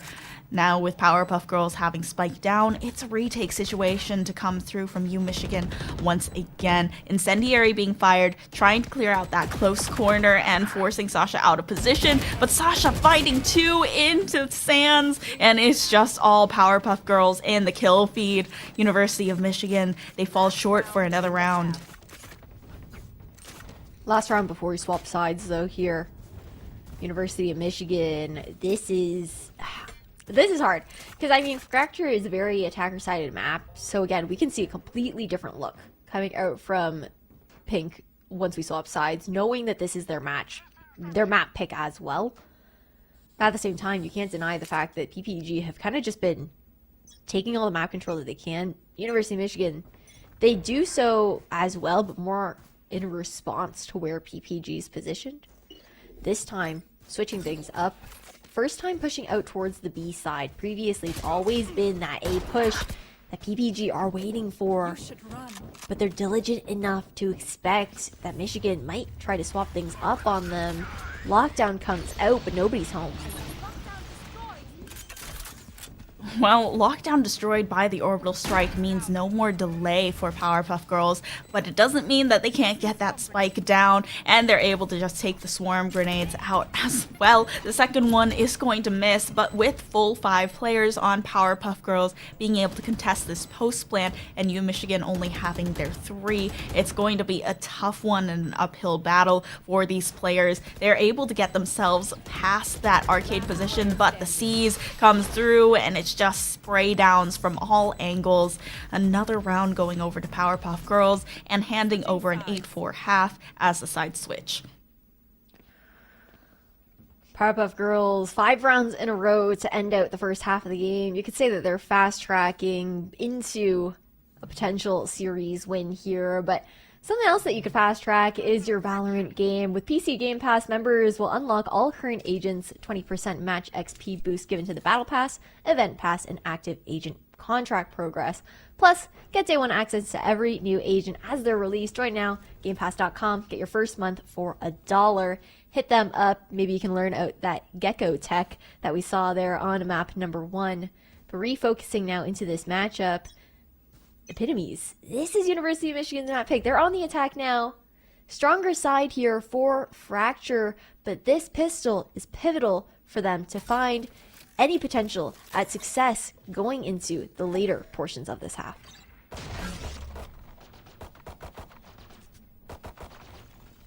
Looking over to U Michigan's A take now. They're doing a 2-3 split, both on the other sides of the map. Melanie being delayed for a second by Knife, but oh my god.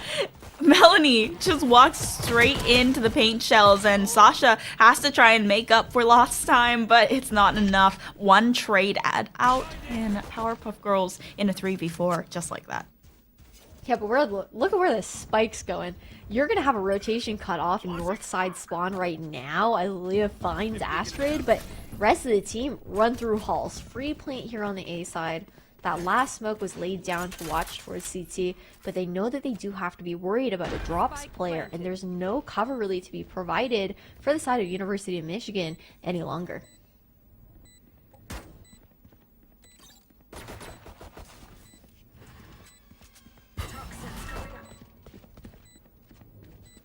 Retake situation for Powerpuff Girls.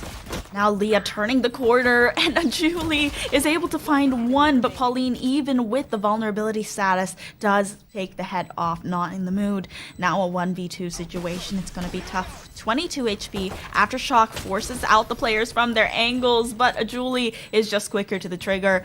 5 for Michigan, and they're winning their pistols, trying to close that gap down to 2 points with this buy-up. Tough for Pauline too, because she's super low in that situation. Both the Michigan players very healthy in the post plant as well. You just hope to do a lot of damage in that situation, but that was the round needed here for University of Michigan to avoid PPG potentially going to that double digit early. Now opportunity to close the gap, make it only a 2-round lead here that PPG can hold on to. And if I were University of Michigan right now, I'm looking at a Julie's alt point status, right? You got 4 orbs in, maybe just try to farm some, get those eco frags here. They're waiting for the aggressive push that you can expect to come out from PPG time and time again. The endeavor doesn't happen. Leah is just trying to be a bit of a baiting presence, but things don't quite work out. And now it's Sasha alone in a 1v5. Yeah, Sasha, 2 options: go through the door, make noise, or try and peek the long range with the classic, and neither one is good. But unfortunately, unable to find even one pick. The flawless comes through for Michigan, and going into the next round, orbital strike active for our spike planter, Julie.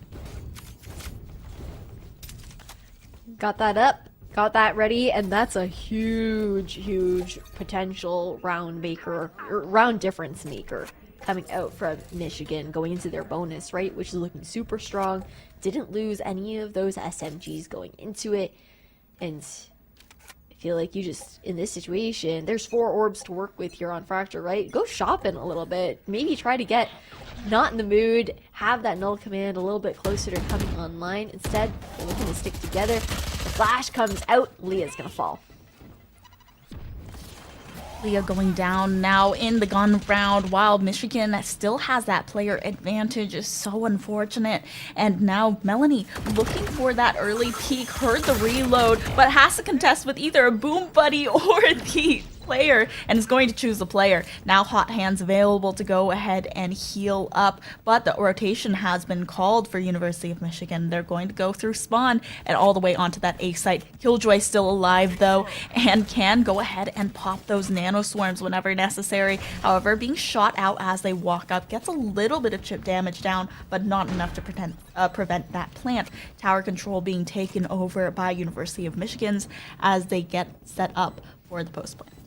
Interesting positioning. I mean, you're trying to cleave those close quarters with the Spectres, right? But that also means that you're going to try and hide for a long time if you want to use that orbital strike in the end. Might not need it, though, as gunfights do come down here. Sasha left with 21 HP, though. We're equalized 2-2. The KJs are low, but not in the mood. Around the corner for the trade. Ara, 1v2 situation. The delay is there. You've got Meg underneath. The swing comes out.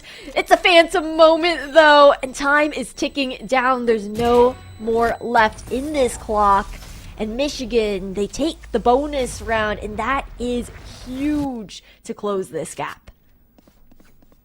7-8 now, and it's already been 3 in a row. Powerpuff Girls, they may have to surrender another one considering their economy. They don't have enough to buy rifles. It's just going to be sheriffs at the most here and a few light shields across the board, and they don't have a single ultimate ready either to try and close that gap. On the other hand, a Julie, resident Orb Collector and Spike Planter has been able to farm up that Orbital Strike, and it can clear out so much space and destroy a lot of utility in the process. So B site isn't safe, and A site most definitely isn't safe with the close corners. But Sasha, that's an aggressive push. They've already traded one out, and it's not for a 1-for-1, but still on an eco round, it is pretty effective. And as I say that, Scrambled Egg just gets a 2-person spray down.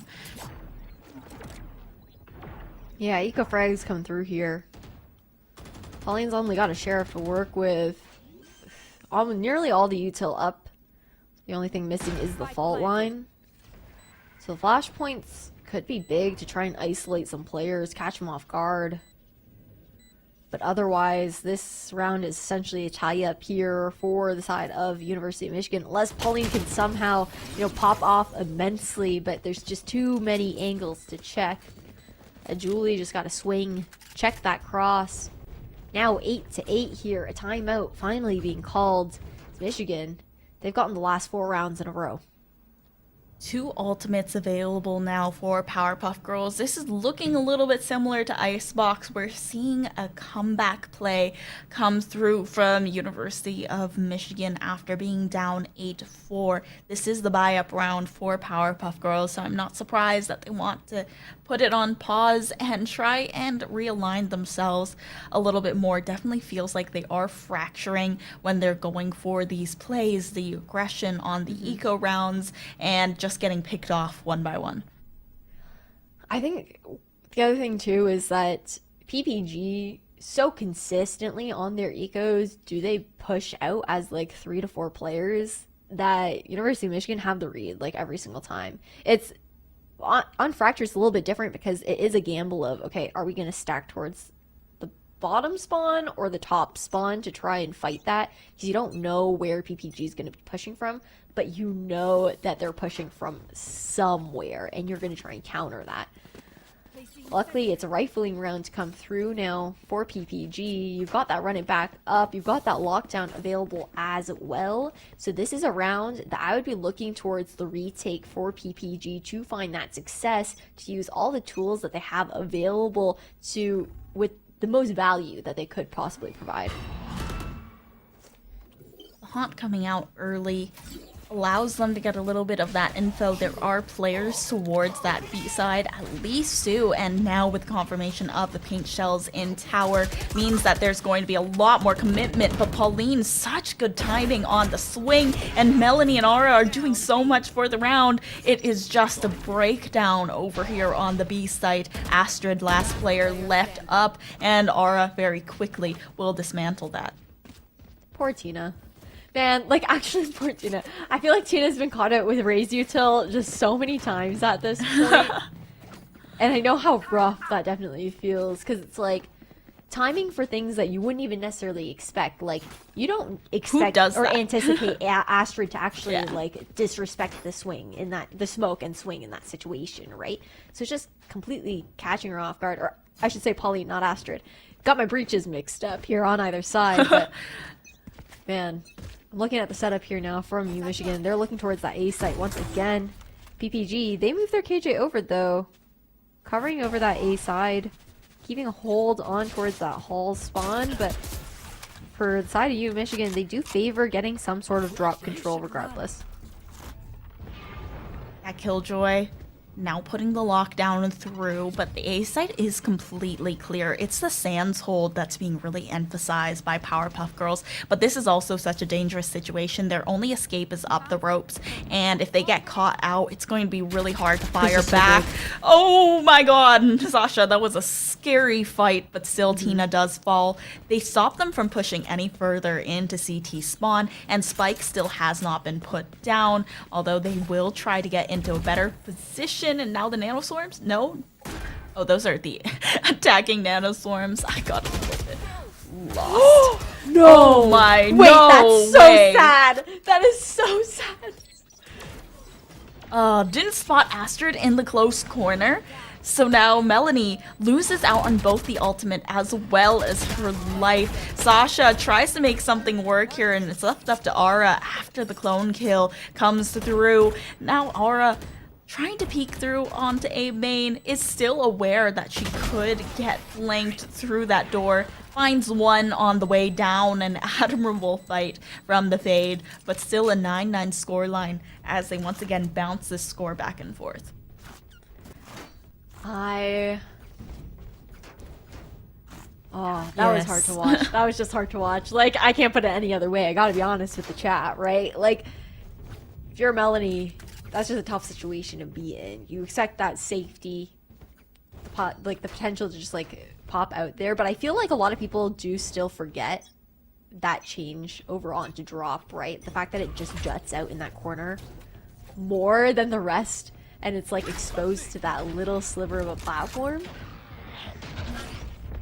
But now it's a close knife here because University of Michigan, they don't want to fall to the Sands play once again. It's so good for Sasha to get that cross though, and it just swings to be called here. Really nice micro hold from PPG. Players playing together, playing that double up, getting the trades and pushing all of Michigan back into their spawn. So little health available for Meg as well, and this team, sure, you can maybe try to rotate over, but you also have no information right now. Michigan, they've been playing largely just 5 together on their A push. If it's towards halls with a stack, that means that PBG could be crypt up anywhere behind you. They could have that sewers control. They could be, you know, over towards arcade. You have no idea what you're walking into. Tina slowly trying to lurk up. Only one blast pack in the kit, and Scrambled Meg tries to turn for the pick, but Melanie is just so precise with the shots. And it was the mini hold, like you said, over on A in the mini games that were being played by Powerpuff Girls that helped them push them over the edge for that round. And speaking of mini games, if you would like to discover some new games and be able to play them on Game 1, be sure to check out Xbox's PC Game Pass, and you can try that for their very first month for only $1. So if that's something you're interested in, go ahead and try it out.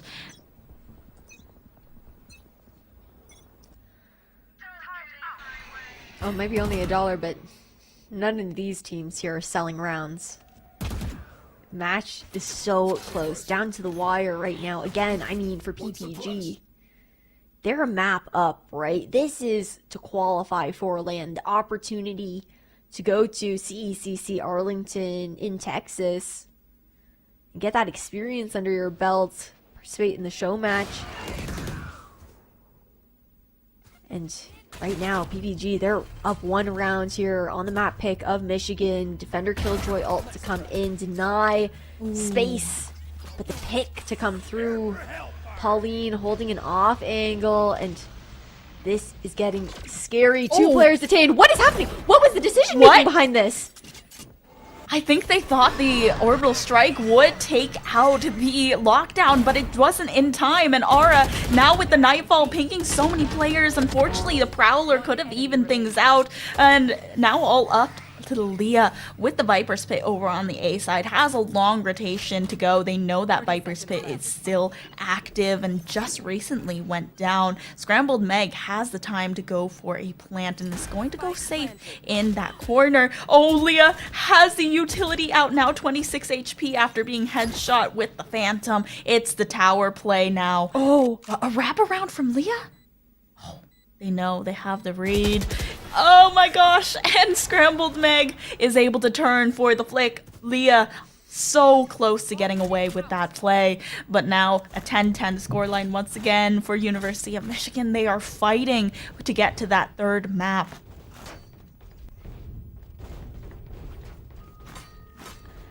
The woman was too stunned to speak.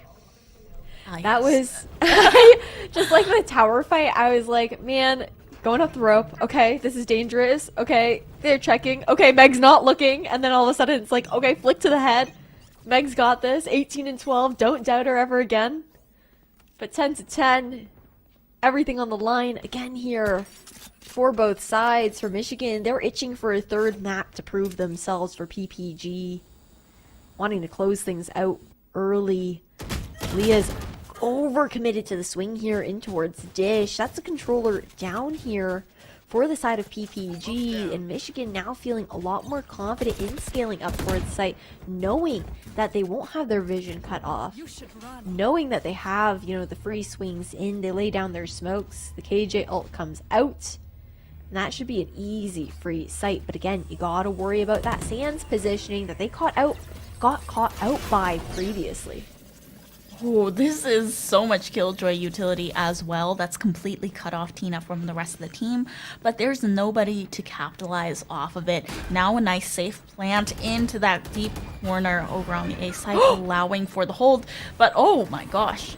Tina able to find Pauline. Sasha trades to back, however, after a peek in through door with only a bulldog, and now can pick up that phantom. Melanie has the backup as well. It's just Sasha and Melanie ringing true with their bullets for this round, and a lockdown on its way to coming into fruition as well.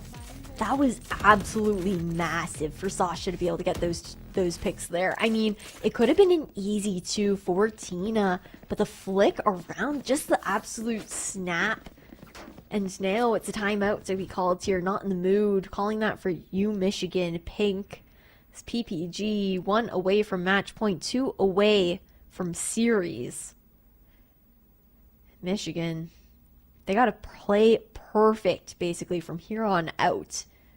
Try and take that W and take us all the way here to the third. Now that last push was just completely dismantled by Sasha going in through doors. Since they had all 5 push drop, and Tina was only looking to re-clear over on the A main side, make sure that there was nobody there, Sasha completely took the team off guard coming in through Sands.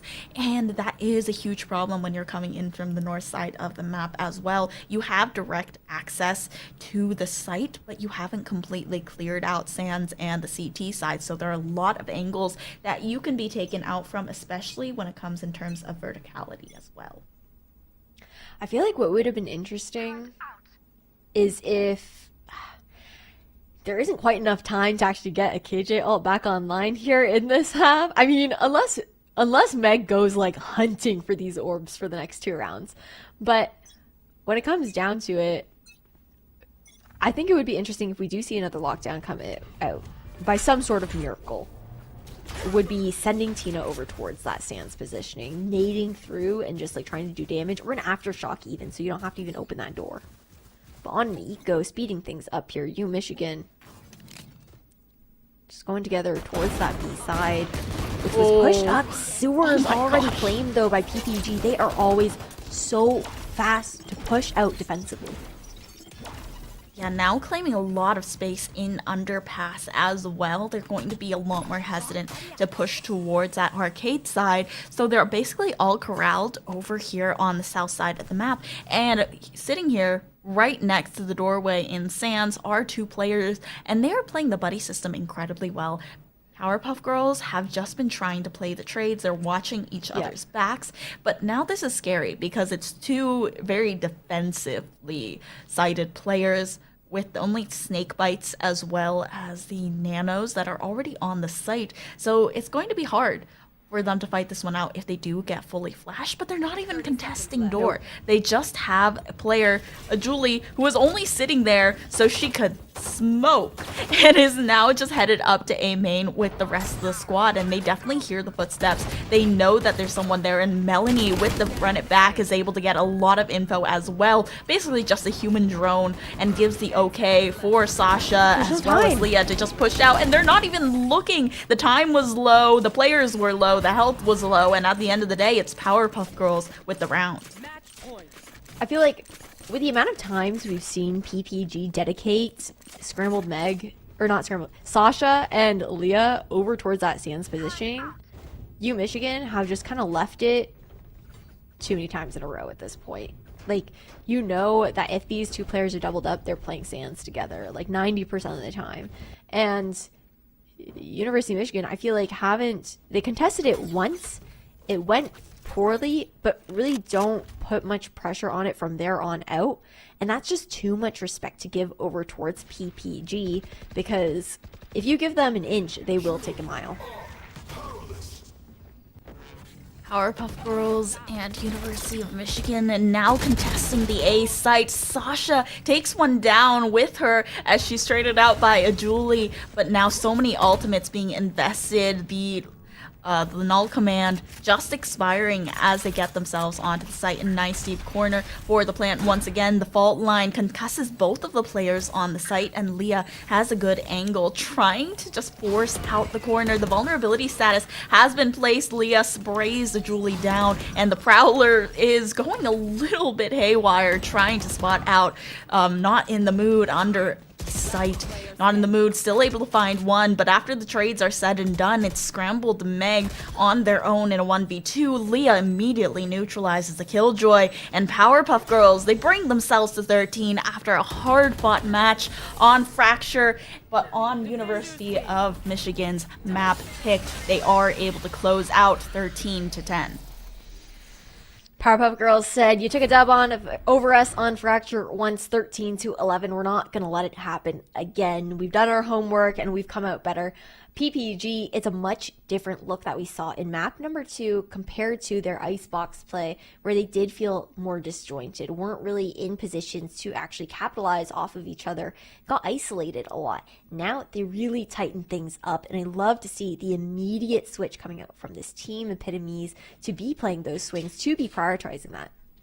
And that's one of the best things about Powerpuff Girls, is that they are so adaptable. And even though they had lost Fracture in the past, they have a lot more that they can adapt to with their rotating team comps, with the fact that they're comfortable on a variety of agents, and they don't have that many set comps. And they haven't played Fracture too much before either, so there isn't footage of them knowing what they're actually going to be bringing to the table, and you kind of have to learn as you play. So Powerpuff Girls, huge congratulations to them for being able to close that one out on such a tough fought map and against such a tough opponent as well. And that grants them the spot to go to Arlington, Texas for the CECC. Yeah, huge W here to earn that third place here for the side of Powerpuff Girls.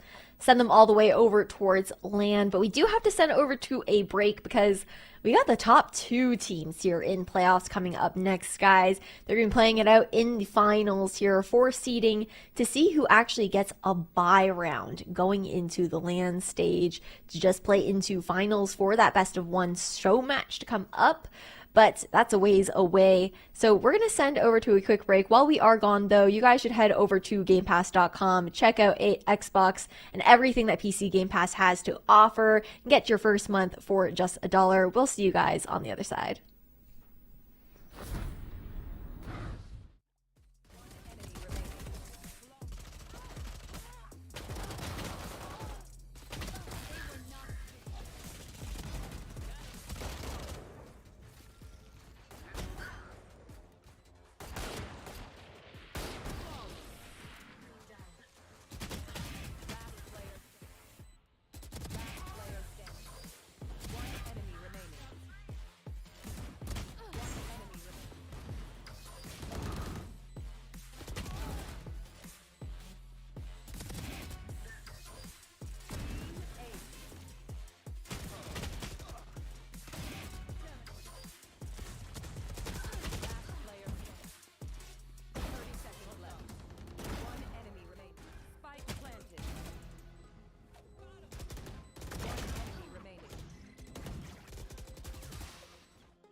Welcome back, everybody, to the Paidia Cup playoffs.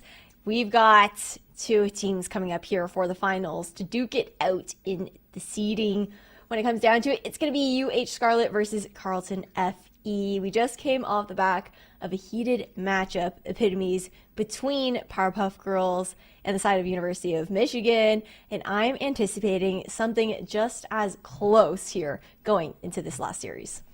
Yeah, I mean, UH Scarlet and University of Carleton have a pretty heated history. Yeah. They have played against one another in the CECC qualifiers. So both teams are already guaranteed to go to Texas, and University of Carleton was also guaranteed even before this because they came in first in the Paidia CECC qualifiers, and they are also going to be the first all-female team that is being represented in a CECC Cup. Whew, that's a lot of weight to bear on your shoulders, though, at the same time, too.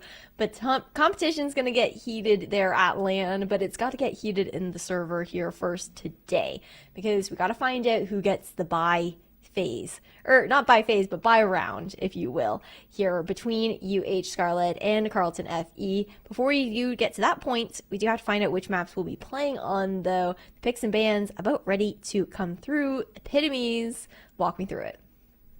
So we already have Pearl coming out from UH Scarlet, and this is a map that they've played on before. They have dominated on it before, so it's definitely scary from University of Carleton looking at that being the first map. But Carleton taking us on to the second map, we are going on a trip to Lotus, and this is just a map that you don't see very often. I think it's going to be incredibly fun to watch since it's just something that is usually banned out in the first round of bans. Instead, they decided no Haven, no Icebox, and that's very wise from both of these sides because those are comfort maps for each of them, and I'm just really excited.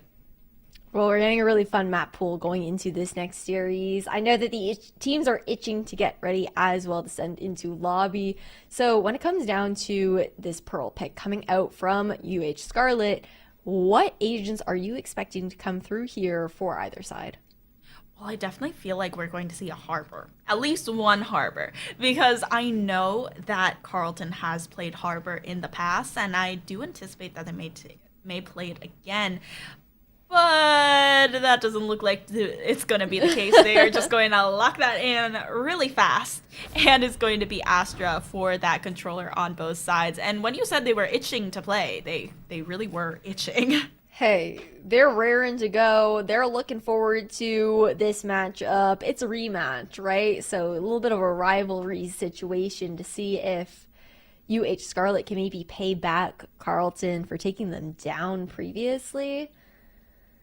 But, I mean, it's just been so close between both these teams every single time they've faced off, despite the fact that it's been 2-0 score lines for Carleton up against UH in the last two times that they did play against each other. Starting off, though, CU on the defense and UH Scarlet on the attacking side. Looking for that mid-control early on based on this positioning. Might see Altair just trying to help out Orchid frag out here in towards mid. Find some openings for this duelist to push in, make space, and cause chaos on the Carleton side.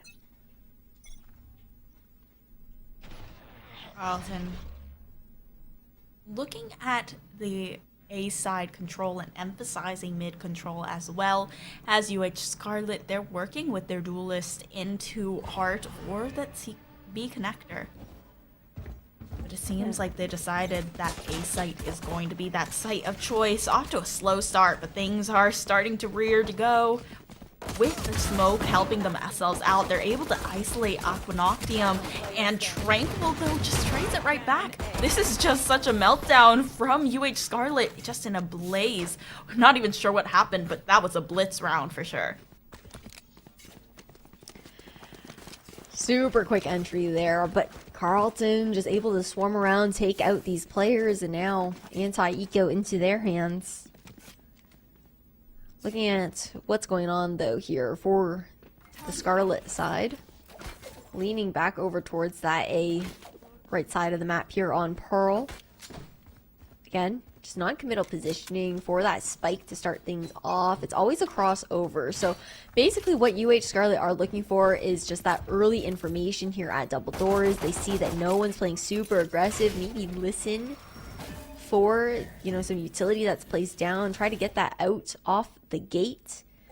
Then they clear across in towards Art, find that information. At least that's how the pistol went. We're slowing things down here. Still a pistol round for UH Scarlet, though. A pop flash in, and it's just nanos to melt. Apple doesn't have to really lift a finger aside from a couple bullets in towards Orchid, and that's already 2 down. Now UH Scarlet once again at a player deficit in just a blitz. Now going over to that A side, once again Aqua Noctium holding on to the Art, positioning with the help of a turret while Tranquil is just jump spotting over on site. The haunt does come through. Tranquil isn't even worried about it. They have to try and take out that recon bolt, but just the spam through with the Spectre is going to be enough. Flawless from Carlton. Nice little cleanup coming out here for Carlton's side, but it's rifles now into the hands of University Houston Scarlet. That's where things get dicey, right? You've got a full loadout now on this team. Carlton mostly going to be looking to see how much damage they can do into this round. Potential to convert if they find some sort of advantage, but Scarlet, this is the round that we're looking towards them to win. Scarlet having the gun advantage going into this one, and they once again are looking towards that A side, but less players dedicated towards mid, which is exactly where Carleton University wants to push. Okay, Tina leading the charge, using Cloudburst to block off the B side as they head into the spawn of UHS. But instead, they do back off and go back towards site as the execution has already started from University of Houston Scarlet, and they're getting that spike down back site. They're completely flipping this.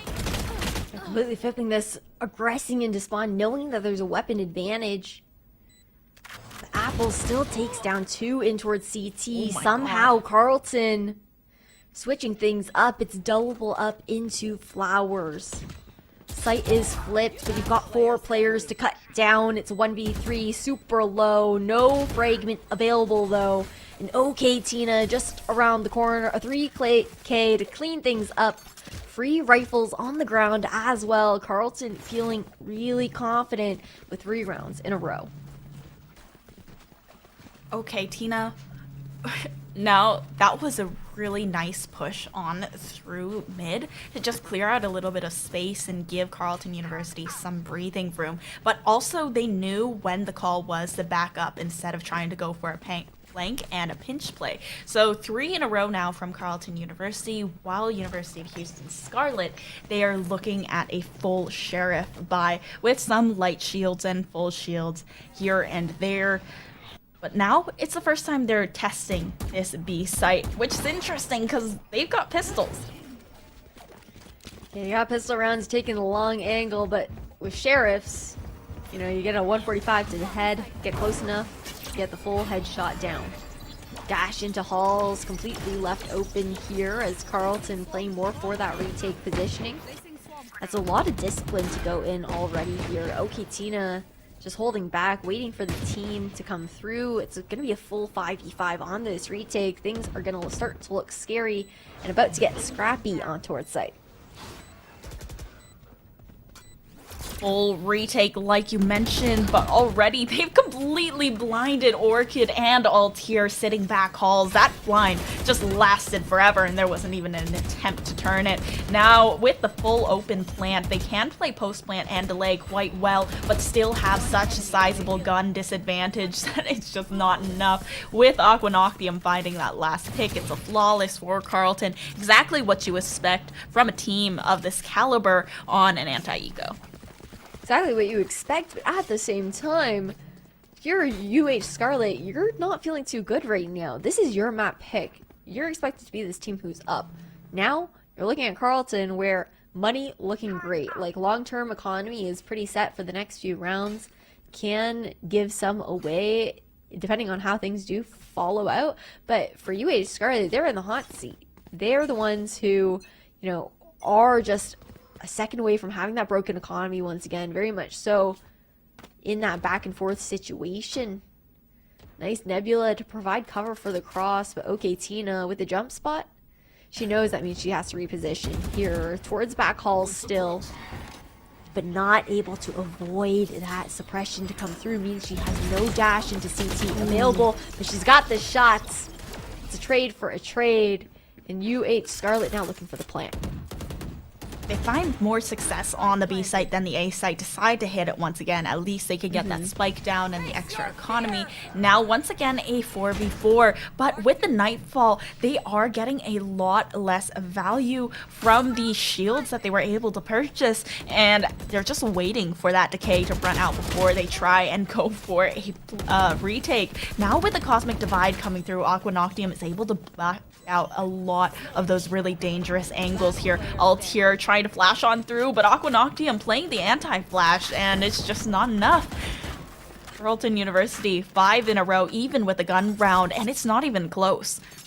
It really isn't. I think that's an important thing to stress, because this team on the retakes, they've gotten a few in a row now, and every single time it's with a lot of time to spare. And I feel like, you know, we heard about how the matches were close last time these two teams faced off against each other. But Carleton also talked about, I believe in a recent article that they had written with an interview with Paidia actually after the back of that CECC qualifier win. It's the fact that one of the players from the open team of Carleton did actually offer to coach the side of the female team here. So that's just that extra padding, that kind of je ne sais quoi that UHS just don't really know how to handle right now, is that surprise factor where this coach has probably come in and just really helped Carleton just tighten up the way that they're playing together off of each other. And the calls that are coming through in general from CU are looking really good. Yeah, and I feel like this is something that's come up with interviews in the past with Carleton University, is they are really intent on having an infrastructure specifically for female and marginalized gender esports, and the fact that they have that support behind them from their school as well just makes them that much cleaner in the long run. Now going into the next round, okay, Tina has already pulled out the operator 5 rounds in, so this is definitely a force to be reckoned with, the team to be reckoned with. And UHS, since they only have these pistols, it's going to be a tough one. Definitely going to be difficult. It's a tall task to try to chop down here. UHS switching things up. More of that default situation come through, right? Apple constantly punishing the push in towards double doors. Nobody's able to take this space away from Apple. The lock, the grip that she has on that choke is just too strong. Instead, looking towards that art situation, but you still got that alarm bot waiting. There's a nano to delay, and that means that you gotta slow things down again, because Alita's alone here towards the A main side, looking to contact in, but the flick comes out though. What a shot to come through, but she's still alone. Yeah, still needs to regroup with the rest of the team, and they know the positioning. Oh my god, Alita, what is happening with this Killjoy Sheriff? Okay, Tina just went down. Oh wait, she did have an operator though. So I'm not really sure what happened in that fight, but it perhaps was a pistol on a pistol. Still an impressive feat from the Killjoy to even out these numbers so well. And it's trying to get a little bit of damage to prevent that spike from being planted, but it's not enough. They're able to neutralize the 0 point though, and trying to chuck out a 0 point of their own. Not going to work out this time around. Tap that spike, bait out the peaks. Tranquil right behind, just protecting this defuse. The Nano Swarm kills one. Alita already with the 3K, but this is still a very safe defuse. Oh my god! Oh my god! Alita so close with a 4K with only a Sheriff and a Nano Swarm. It was almost like a dream come true for UHS, almost around in their favor to stop CU from getting that 6 point in the tied half, but it just wasn't enough. so close to panning out perfectly. Would have been an ace for Alita as well, but I think what's difficult is the post plant, right? You're playing for B long. You're not planning for B long, though. Easy tuck around the corner just made that a little bit janky, but what a way to make it close. And of course, it's timeout being called off of that, right? Because in that situation, CUFE, despite the round win, they also have to talk about the fact that, okay, Alita should not be. Like, what did we let happen there for that round to get so close when it shouldn't have? Because now UHS, after a round like that, you got to feel fired up. Yeah, I definitely do agree with you. And like it felt like they were giving her ones as well because they were disrespecting the fact that they had a sheriff. And in normal circumstances, she definitely should not have been able to get that far with only a sheriff, but it was just so clean, so clinical, that aim from Alita. And also the fact that they tanked a molly trying to get the defuse to half, which is like respectable when you know you have teammates behind you, but then you realize you're in a 1v1 situation. Tranquil was like 3 HP by the end of it, and it's like that's horrible. So it's good time to call that timeout and also make sure that Alita doesn't get any more fired up than she needs to be. Good points to be made there. Really deep cover go coming out from the side of CU over towards A main already. I actually ended up having to force 2 Prowlers out, but Equinoxium able to just tuck in, sight free for the taking, and right now CU, they're pinched here in towards main. This is great play and read coming out from UHS. Now CU, they still are even on the numbers, but UHS with this Cosmic Divide as well as the lockdown, they could very well convert this round into a win. Now Hans isolated from the rest of the team, but they need that initiator with them to be able to get themselves into the site. Going to back off, however, with both lockdowns coming through, and it's going to be a little bit of a further walk for this KO. Definitely looking to round on Alita now, but with the signal from the alarm bot, it's going to be a tough one. Hans still finds Binko though, and now tapping on the defuse. Raven has to go for the peak, but the time is so low, they have no choice except to just hold it down, and OK Tina whiffs a shot, doesn't even get the chance to hit it on the operator. Hans is going to clean up the flank. Alita is the one left. Never mind. Alita goes down to the spike. Much needed round win though coming out from UHS to stop the bleeding. And I mean, hey, don't forget that's also off the back of a CU timeout to come through, right? So that gave UHS to kind of regroup themselves and be like, how do we want to approach this? What hasn't been working? And the pinch on the overcommit to that push outside of A main was so good. Now, we're going to switch things up. Again, going for that mid presence, but this time not doing the cross over towards double doors. Hasn't panned out previously. Going for that double doors aggression has just allotted to Apple getting those picks early on. And the Nano just doing so much damage, so much delay. Instead, a slow contact up to deny information. It's a quick little haunt in towards Art just to clear the space here for the remainder of the UHS players, but now looking to fall off. Oh, they know that there's an operator too. Yeah. And if I'm CU, I would be worried about... no one on UHS is over towards B main right now, but no, there were no eyes on B long for a really long time. Luckily, the read from CU, though, is good. Yeah, they know that there's going to be some sort of presence over here on A, and so many players pinged by the recon, but huge. Orchid finds 2 there, both Akanoctium and Tranquil, just completely neutralized without a single trade. Now OK Tina, having the operator, has to take out the Blade Storm to try and contest for that firepower. Alita still on that lake lurk in through mid, and the timing, Apple stops watching it in just a second, but now with the turret going through, they know that there's someone in Art still. Punched from both sides, and with Hans going down, it's up to Apple. Apple sees one, knows there's another inside of Art, and doesn't spot Orchid, who swings out for the kill and the 4K. UHS now getting the ball rolling. Slowly but surely. Just taking a bit of a different approach. Notice the problem areas over towards double doors. Now it's just like, okay, you know what? We're going to avoid it for now. We don't have to worry about that. Double doors is such a weird spot to fight anyways. Usually, you know, you find most success droning in, dogging in, whatever it may be. But with the lock that's there, it's just been immense. But the success that UHS have found now towards the A side have actually forced Apple to completely change her setup. Dedicated towards A, it's only bodies now watching into mid. Scratch that. I mean, sure, there's a turret, sure, there's an alarm bot, but it's not as potent of a stall as we used to see.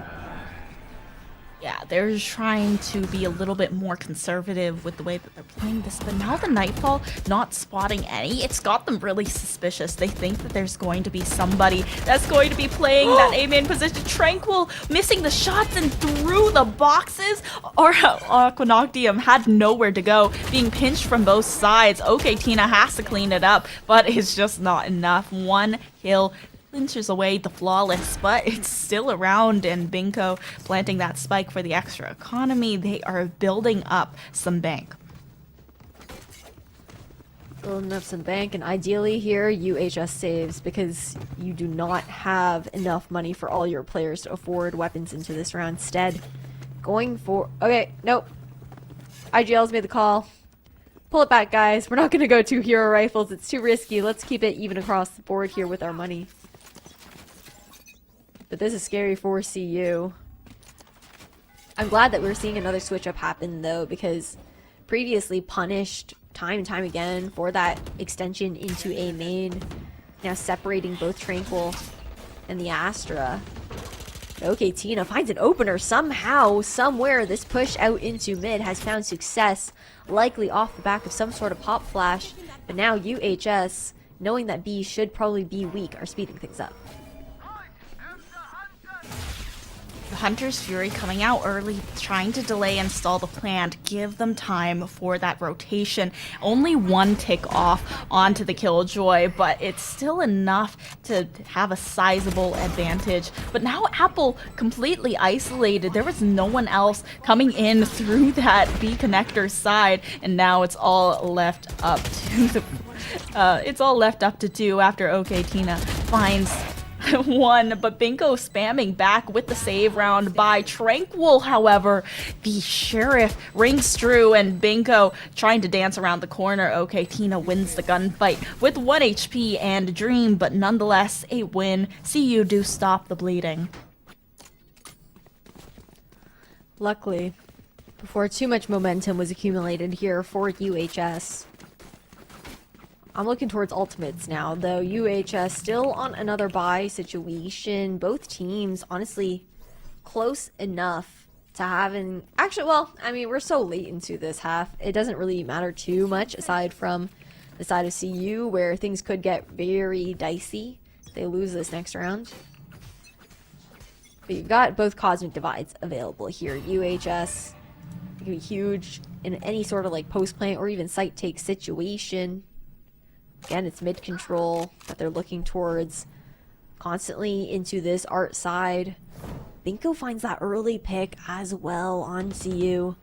Meaning, okay, Tina has been taken down. But they know that, again, it's not that same setup that we've seen previously. The Prowler goes out. A main's largely free. So now, scaling off of that art control, because the pinch is no longer necessary, knowing that CU are holding a little bit further back on the A side. Instead, finding out that KJ is playing over there, will shift over towards B, where the only person watching will be Raven. CU, they are making the rotations, albeit very, very slowly after that Cosmic Divide goes down, and they don't know if they can... I think Aquanoctium is able to hear the cue for the Cosmic Divide, but it's just going to wait it out. Alita, however, this is an excellent flank from Alita. Hans. Oh my god! Hans was aware for a second. And then stopped being aware and turned around. Alita finds 2. This is just insanity from UHS. CU, the timing has been turned against them, and UHS with another flawless means that they might be able to bring themselves to a 7-5. That was a really good read coming out from UHS, and especially to break and pretty important round there for CU, sure. Still in the lead by at minimum of 2 going into the next if UHS earns this next round. But at the same time, like, right now, the reads are impeccable. UHS, they swivel over towards the B side, knowing that Apple is now dedicated on A. Mid's looking really weak, and now this just forces Apple back to putting that utility to watch towards mid, leaving the A side weaker once again. And for CU, they don't want to get caught out in A main. They're playing back towards site. They've adjusted, playing in positions where it's easier to get out, play that retake, and UHS just contact up. Yeah, they're really trying to find these combinations that work as well, leaving Tina on her own as the duelist while the rest of the initiators and sentinels play together. But Aquanoctium isolated into the dugout is just going to go down without as much of a fight. And Tranquil once again, the sheriff demon of the CU side, is able to find one. Apple rings back another, but they line up and Binko sprays them down. Now a 2v1 once again. Tranquil has picked up a gun, but the Nightfall is going to neutralize the health disadvantage with the decay slowly fading away, but they're allowed the plant. Now with both the null command as well as the Nightfall, it's going to be hard to make a play here. They know exactly where the Sova is, and as soon as the peak has been made, Binko will just spray them down. Now UHS, they have made it to 5, and 7 to 5 half is incredibly deceptive with 1 pistol round win. Oh, it definitely is. You know how it goes. Could easily swing into an equalized score at 7 to 7 if UHS find that pistol. So for CU, it's imperative for them to keep that lead, right? They don't want things to get close. It's already down to a wire. For UHS, this is their map pick. This is the map that they want to feel that comfort on. And before we head into this next round, though, I want to remind you guys that you guys can play the biggest games on day 1. Are you guys excited as we are for Starfield, Minecraft Legends, and Redfall coming in 2023 with PC Game Pass? You can enjoy incredible new games as they launch. Join now at GamePass.com. Be ready to explore the universe as these players take on the map, running straight through Belong. It's 4 stack here. Tina leading the charge. Now there is a lot of Killjoy utility here. They need to be aware of those nanoswarms and very careful about where they want to plant. Oh, the haunt is so good though. UHS, they find 2 through the smokes, and Aquanoctium will trade 1 back, but with Apple isolated and so far away, cannot do anything to help. And it seems like it's happening, that tied scoreline that we were foreshadowing in the halftime. UHS winning their first pistol. I just want to say, I mean, I know we're in finals right now for playoffs and whatnot, but I feel like these pistol rounds, I'm blinking and they're over. Like the last 2 that we just saw here on Pro between CU and UHS, it's just been so fast. The pace is so quick. I'm curious to see if that carries over to the remaining maps that we see later on today. Yeah, Finally slowing things down now. I feel like Carleton plays better when there is this slower pace as well. They like to play a little bit more default, and they need to have their info before executing. So that lays down Belong was a little bit of a suicide play, but Tranquil now getting caught out with a Spectre in a main, but the rest of the team is finding picks and getting a lot of damage off as well. Tina is chasing down with the Frenzy, and Aquanoctium is going to follow in sweet, but Altier does shut that down. A 4K, but still so close, and I'm not even sure how it happened. So quick round to equalize. See you. They're back on a bye here. Full loadout to come through for the team, and looking at that ult economy, could try to put some investment into Aquanoctium, try to get that Cosmic Divide on early, being the closest person to having that come to fruition. That was a good eco round when you think about it. That's, 2 players managed to keep their Spectres into this round here for UHS. Everyone else, though, did fall. So value coming out into weakening this loadout for the UHS side. But it's a similar double up that we see. Instead it's 3 stacked into A main. CU though, don't fall prey to that trap. that they had set previously on the defense, playing a lot more passively, looking into this mid link. Tina looking for the killjoy, knows that there's one there, immediately sprays them down, and is also able to avoid the 0 point. However, Bingo, with only a frenzy, still takes down Hans. Okay, Tina trades it back. Apple on the flank. That's the game changer for this round. 2 right on through the window, and watching the flank, opening up that A site, all left up to Raven on their own. Not too much you can do here. Reclaim a Spectre in hand at the very least. But it's a 3v1 situation. 2 stars are available to be used. But for UHS... Spike planted. Wait. Okay, there's a Phantom down. I was like, why did we throw the Spectre? I did not notice the other weapon down on the ground. Could have reloaded it back towards mid, though. Only 11 bullets in the chamber. It won't matter when you do have a turret to worry about, but now you're down to 3. Force that out. Still a star available, but this is a huge crossfire into main.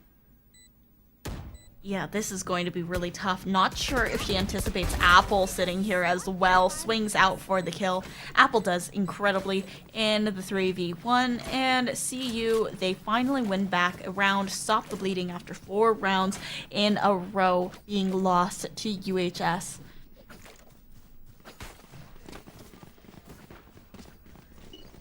Yeah, momentum's definitely on the side of UHS right now. Carlton had a really hot start at the beginning of this matchup. 6-0 to kick things off here. But UHS, since then, have been able to adapt really nicely. It's a big swing round, though.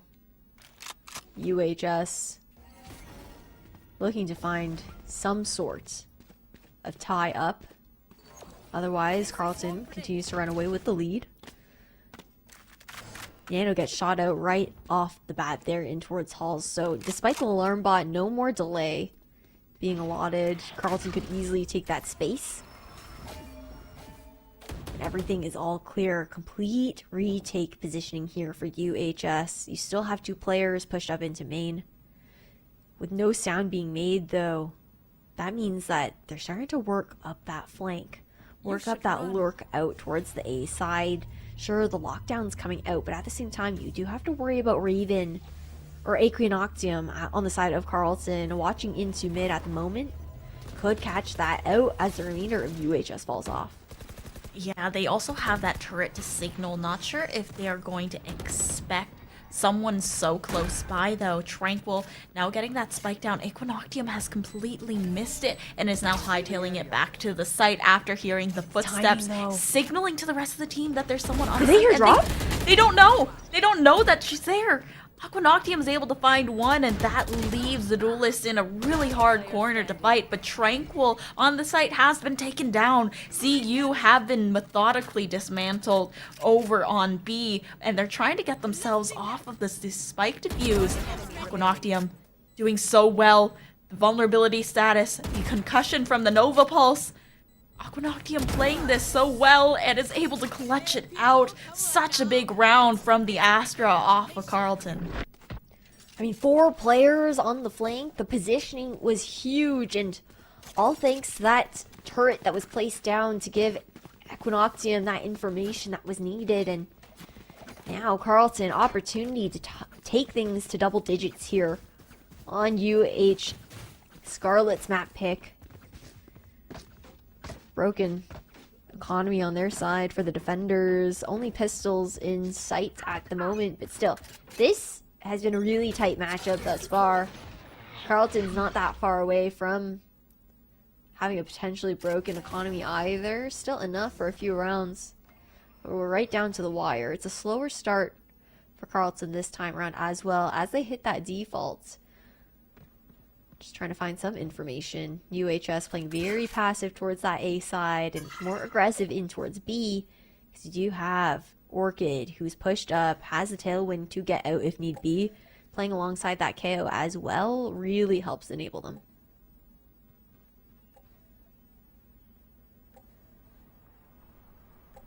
This is a little bit of a different play. They're trying to work their way into Art now and onto that A side. Carlton, they have OK Tina holding that spike, and they also have Hans playing with the Killjoy instead, so they can't really have this KO setting up for the Jet, and Tailwind has gone in. Tina's going to go ahead and try to plant very open at the front of that generator, while the rest of the team just plays post plant in a main. This is really interesting play for them. OK Tina is going to be the only anchor on that site. Tough situation. 4v5. Slow creep in. 4 players in towards main as well. That is a difficult situation No to way. be in. They've got the advantage, you know, able to just spray down post plant for days as well. But that is also a Vandal now in hand, right? Pop flash out. Trying to find some picks if possible, but there's just no way to stick the defuse. Oh my god. So much delay. Hans with the 3K, double digits for CU. UHS tried to make them work for it, but it just wasn't enough with the eco. And immediately after that, it's going to be a timeout, up to 10 rounds from Carleton University already. They've got 3 ultimates in the back pocket as well, but UHS, they have 4. And that Cosmic Divide has been a pretty big game changer for UHS every time that we've seen it been used. And the Nightfall as well. We haven't really seen much Bladestorm action from either team either, and I wonder if they're going to save it for when their economy breaks and they're really going to be looking for the extra firepower. But definitely a lot to be discussed by UHS.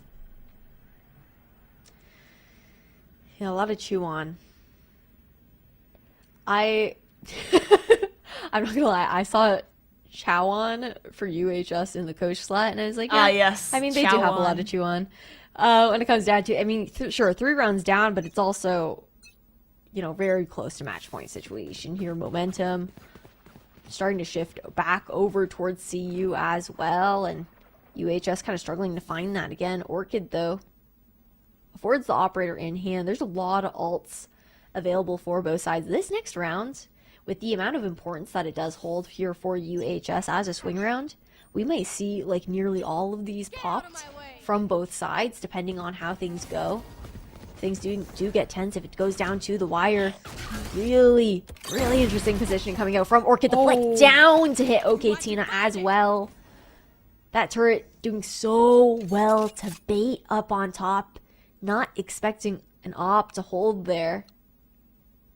The rest of the team spike for CU. It's quiet contact up towards that 8 side. See a ping coming out from UHS. Expect the rotation. Stars lay down to delay. Now the stars from Carleton's side going off as well.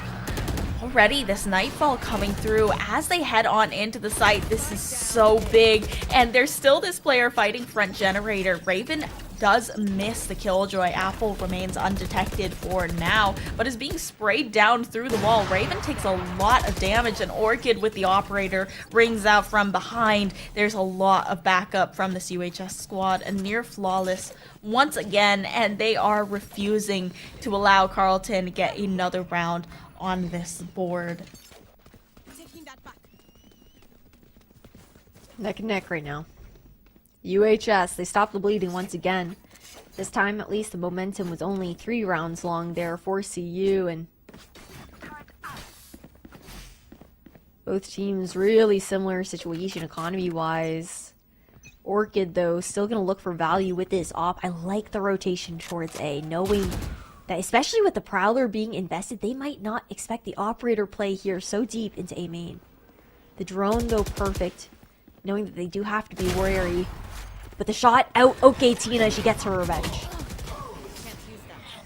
Okay, Tina able to taken down now without Carleton's duelist once again early into the round, not being set up properly by these initiators, unfortunately, and just taken down so early. They're really trying to get that Jet be the only one on the site, but they're not anchoring and pushing forward on those important points around the back site. And now it's going to lead to a play like this one where the Cosmic Divide goes out, but Apple holds things down in art and allows themselves himself a second entryway onto this site to push through the Cosmic Divide. The two hostiles detected, and the Hunter's Fury now coming through to take down Altair. Just such a good track from the Sova. Tranquil doing so much work, and Apple finding it 3k from Art. Such an important power position in the post plant. That was the Cosmic Divide extended as well, coming out from the side of UHS. Raven using that in the 2v4 situation, not really finding anything out of it. It's a big expense to be paid. But like I said, basically all those ults that we were seeing did end up coming out in that past round, knowing how important it was for UHS to try and secure it. Because now, on an eco, it's likely a free match point here for CU on Scarlet's map pick. Otherwise, 4 rounds to go to tie things up here in finals. But again, first blood in, and the reads are so good from Carleton. They're constantly shutting down Orchid early. Nice. Getting Orchid out of the round should have the same effect that UHS does when they're able to get rid of OK Tina very early. Oh my god, Apple's just spotted little head of Binko, spamming down now, taking a lot of damage, forced to peek out, and Binko does go down. Now having to check the close right corner. It's just so much spamming from all of these phantoms, and forced to retreat after the fragment nade is placed in the connector. OK Tina this time going to go aggressive, and Hans is right behind her. This is exactly what Carleton need when they're trying to go for these default takes on that A site. OK Tina, even with the blind is taken down, but Apple comes in to the rescue. It's all left up to Raven now. Can Raven pull in a lead of though is the real question. Raven is left, but you gotta get the picks down. 2 more to go. Hans around the corner, but the reload necessary. And it's all over now. 12 points for Carleton University FE. Match point as is here on UHS's map pick. This could be an upset here, Epitomes. Yes, but the buy is there for Carleton and both UHS. But on both sides, the only ultimate they have is the lockdown. Nobody else is even close to getting those ultimates, as they've been expended in all previous rounds. So it could be that these killjoys are going to be the make or break of these retakes or site takes. Now, putting down the spike, they're going to go for a little bit more default once again. It's 1-3-1 split on both sides of the map. Yeah, just always OK Tina though alongside Altair. We swapped to the other KO, and I was like, yeah, that's totally right. No, I definitely meant to talk about Hans in that situation, but always pairing them together, ensuring they can be enabled. But UHS find success on this push out towards A. It's 2 players and a 2-for-1 trade to come through. But that's a lot of damage to be done here. CU now left. 3v4 situation looking to be cut down. Spike stuck. They're about to be surrounded. One enemy remaining.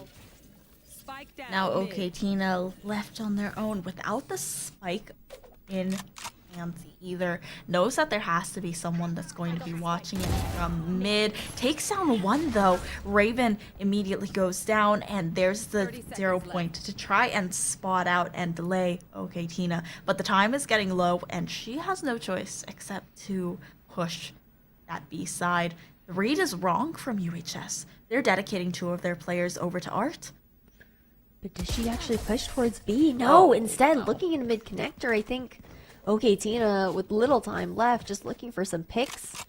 Little down the money situation. Take rifles out of the hands of UHS, but at the very least, Carleton, they can still afford into this round. OK Tina, though, is going to have to push for one of those orbs, get the blades online. Luckily, Altair nowhere near that null command to shut it down. But a nice knife can also do enough to slow down a push coming out from CU. Now over on that B side, Orchid is pushed pretty far up, and it seems like OK Tina wants to go for this B side orb instead. Now, we see that Nebula coming up, and Orchid has been able to sneak into such a good position. The question is, do they check now that the 0 point is there? They definitely have to, and with one knife, OK Tina has gotten the clone kill. Now with the fragment nade as well as the Killjoy lockdown in combination, the high ground has been claimed by Carlton, and they're looking to claim a plant for themselves as well. Nice and open once again, planted for long. OK Tina though aggressing on her own. This could be potentially very dangerous. A Noctium though looking for the pinch play, and the turret turns around, but OK Tina pops out of the smoke at just the right time to get the trade. Now with the Cosmic Divide, once again this has to have value for Raven. This has to have value for UHS. This is match point on their own map pick, but it's all falling apart in a fiery blaze. Apple with the spam on through the pillar takes down the Astra for 13-9 defeat for UHS. 13-9 on UHS's map pick as well. A huge upset here for map number 1 of the finals of Paidia Cup matchmaking. And when it comes down to it, that last round, Epitomes, we cannot take away from the fact that Carlton had just such a clinical post plant. You know, they push double up into that B link. Then you've got Equinoctium, who's coming out on that flank in through double doors, completely pinching the retake players while everyone else plays through into long. And it was just perfect to isolate and not even give any breathing room to the Scarlet team.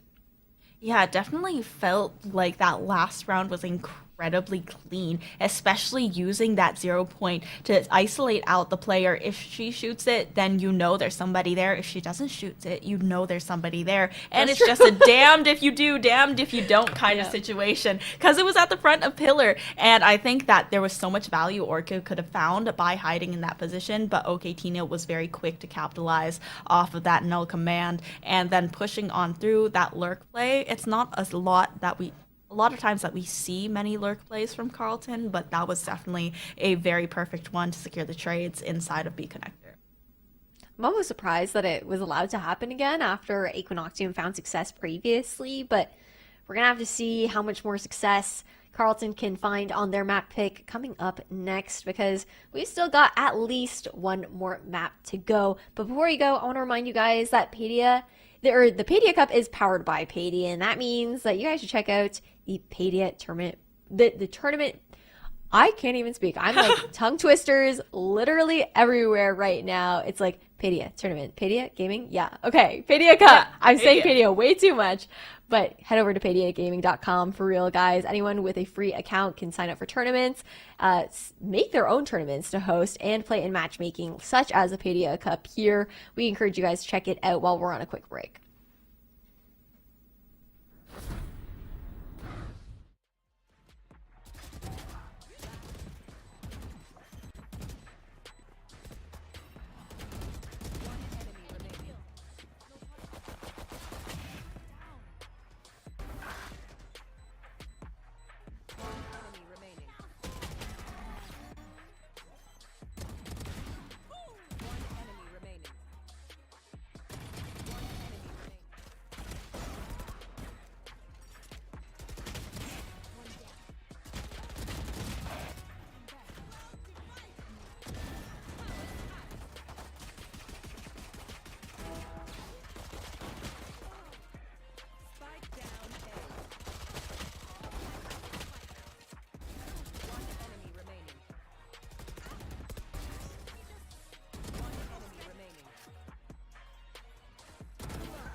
What's up, guys? We just got a huge comeback game there for the side of Carlton on Pearl. I mean, well, not necessarily a comeback game. I guess that was more of a comeback for UH Scarlet after being down 6 rounds in a row off the bat.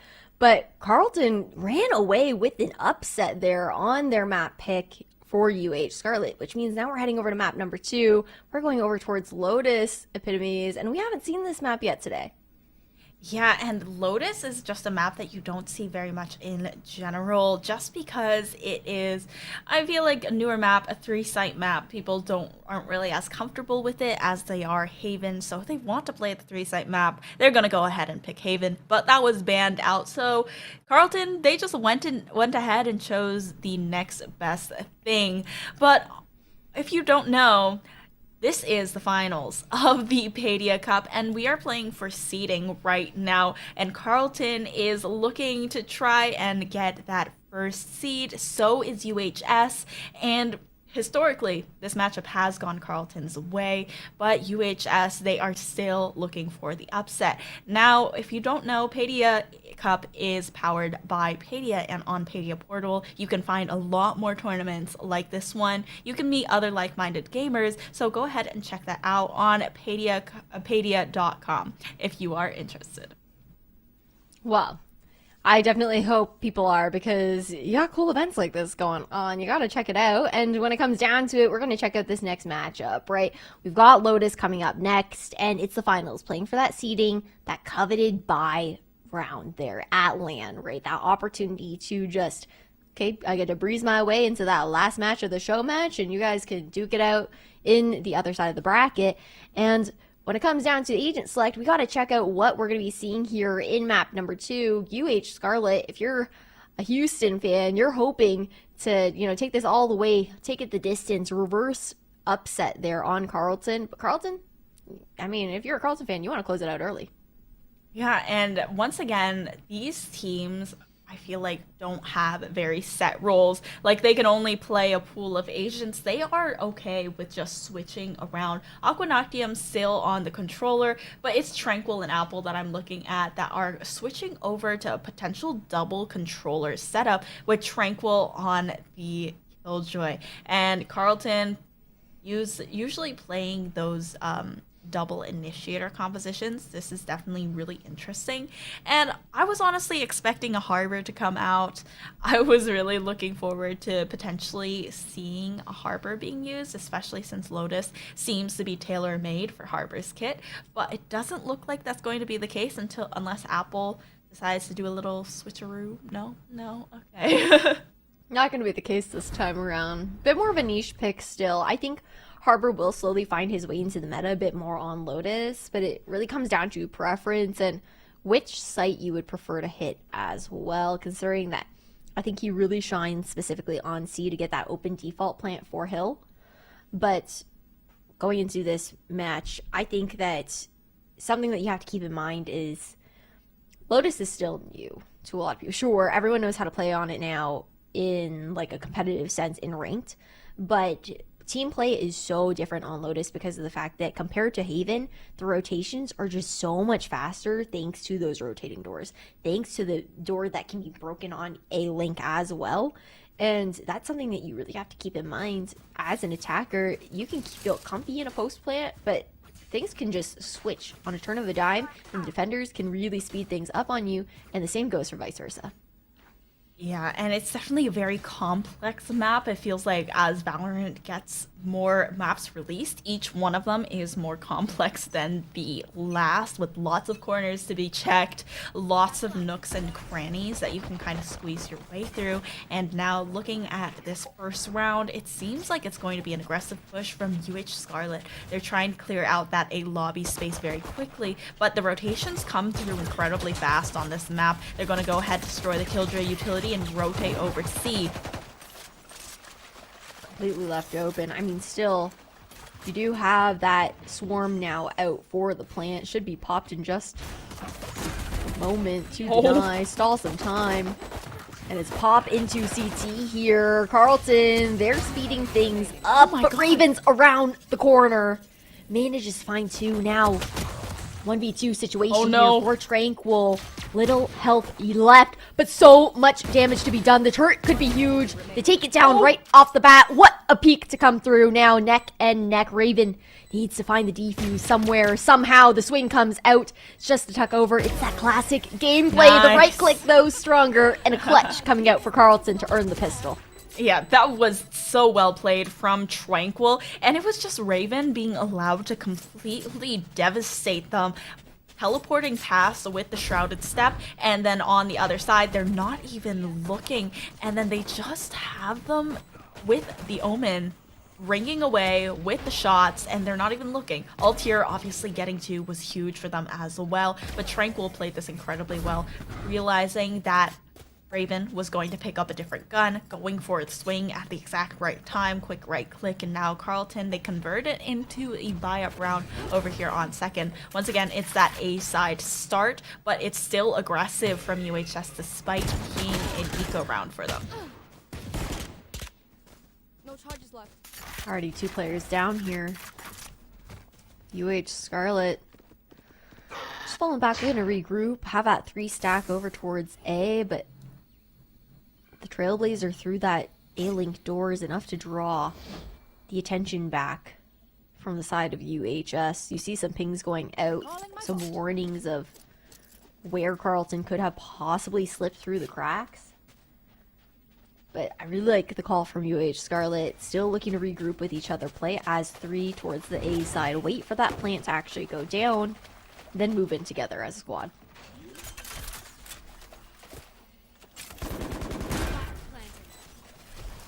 Spike now down for CU. UHS with 3 players left over in the retake. It seems like they're trying to go through that B connector, but unfortunately being held at bay by that alarm bot. They know exactly where it is, but they really don't have much to lose.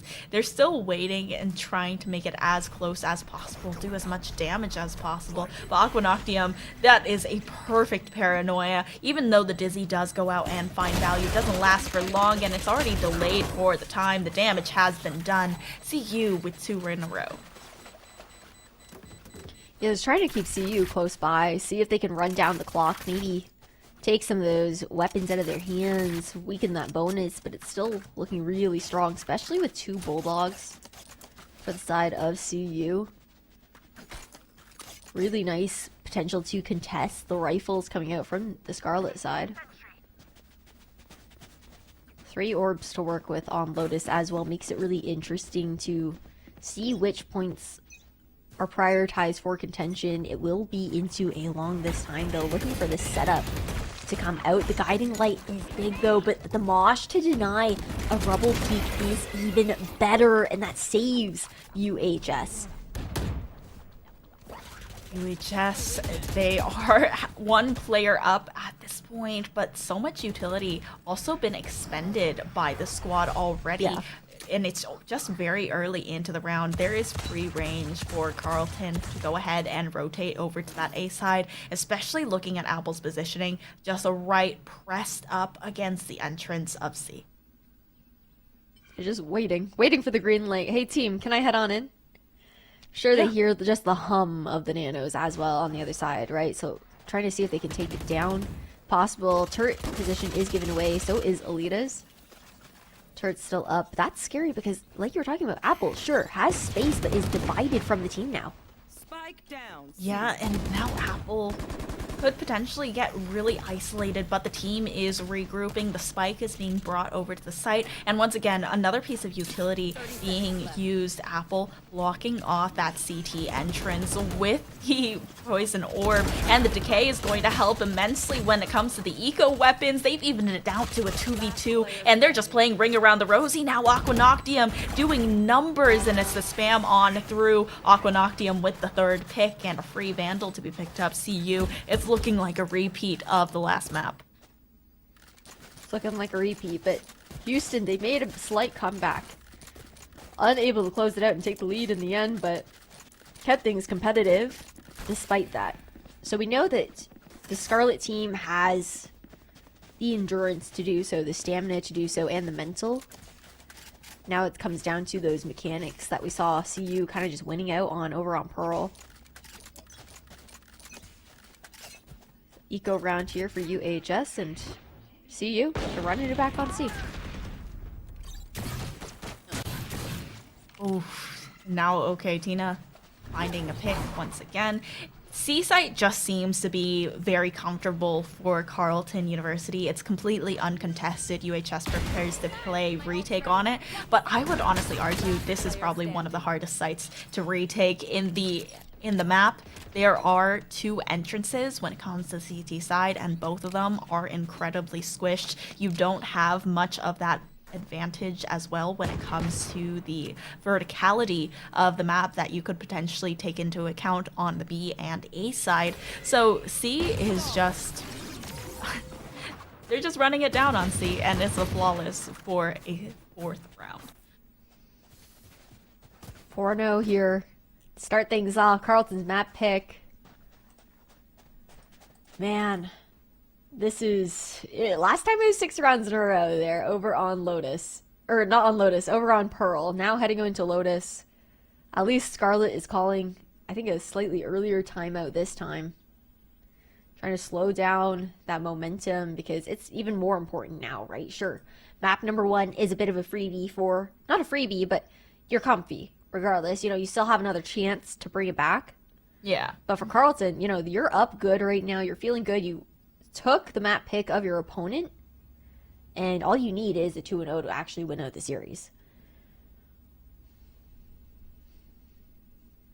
Well, UHS, they go ahead and have that timeout, right? They have that full buy going into the next round, and I do think that they need to be placing that Killjoy over towards the T side. They have dedicated some utility there in the past, and I understand last round was the eco, so they were trying a little bit more of a blitz play to catch Carleton off guard over on the A side, but they also need to dedicate more bodies towards that site.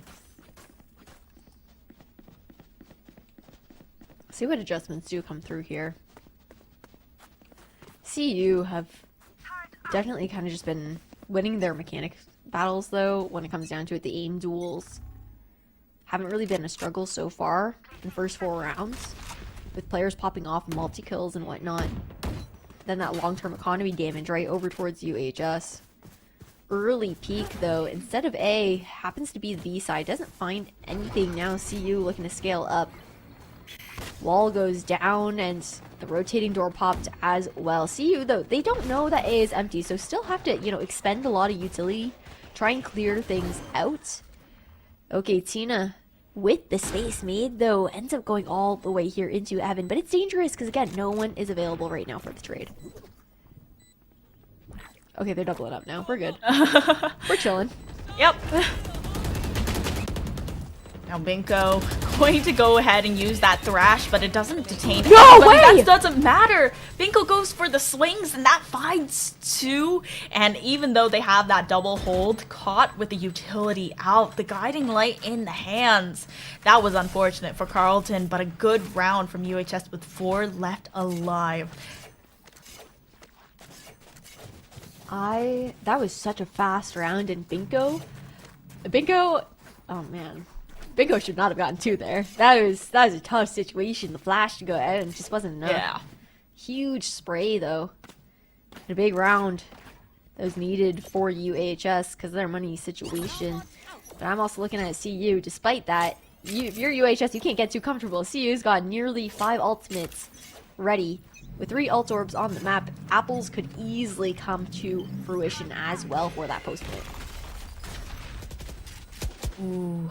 That fault line as well, delaying a lot of these players, but the Seekers are going to be the initiation tool for Carleton University this time around. In combination with that lockdown, this is expensive already. Now Orchid looking for something with a showstopper, but doesn't do much here. Just not even a little bit of damage, but at least they know that it is clear. Now Killjoy lockdown clearing out the B site, but they've actually made the quick rotation to A, and this is where all the Killjoy utility is. Maybe an incorrect call from Carleton, but they're trying to make it work now and spray down all of that utility before getting planted down.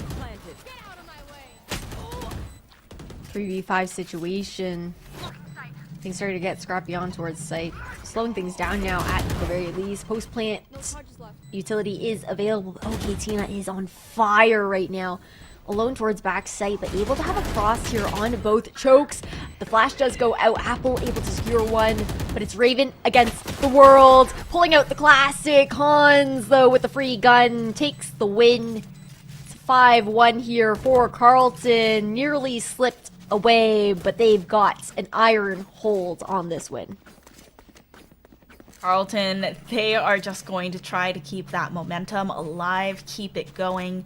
And, well, it seems like UHS, they are kind of getting a hold of what Carlton is doing. They have the reads, they're making the correct rotations, but when it comes to the actual retakes, it's a little impatient. They're hopping through smokes without the proper setup, and the rounds that they did win, it was just due to really good gunplay and also unfortunate timing on Carlton's part. Now Tina able to avoid that fault line, but still has to take quite a bit of damage for her troubles and walks away. Complete rotation off, though. Binko might be able to catch this instead, just to reclaim Dizzy. No timing will be available because, you know, that flank is going to be watched extremely diligently by Carlton. Seeing the push in through tree, but there's another Nano 2 delay, so this is big. The util coming out knowing that tree has been favored previously by Carlton. UHS are able to buy themselves time for a full rotation here on Tay. Yeah, now the plant going down from Aqua Noctium, they still do have that Sky, which could bring a lot of value with the overgrowth to bring that little bit of health back to the players here. Tranquil still looking for the flank as well. You know that the Gecko's there because it sounds like the Dizzy, while Alita has brought the lockdown online. Binko also trying to clear things up on the flank. Altir going to help out Binko, and now it's all left up to Tina. Has to try and find somewhere to go, but Binko is right there to clean things up. UHS, they do find another round on the A site. Binko has been so pivotal for UHS round wins. Like, I completely agree. they've been having so many impact frags coming out here for UHS, being able to actually secure that dub and turn the tide into their favor. The flanks have been huge, and just, not even just the flanks, it's just the plays. The micro. Yeah. It is completely crazy what Binko has been able to do for UHS, and the utility that comes through making Carlton want to trade back in utility and completely disrespecting that, going for the swings instead. It's just really nice. And Raven, oh my gosh, this is a nice shrouded step. Such good repositioning to try and play around this hill, but unfortunately, even though the backup comes through the rotating door, the audio signal is too obvious, and it's a 3-person spray down from Carlton. Now Tranquil contesting on the flank. Altir does find the trade for the teammate, but still a 1v3 situation, and it's allowed them to completely flip the site.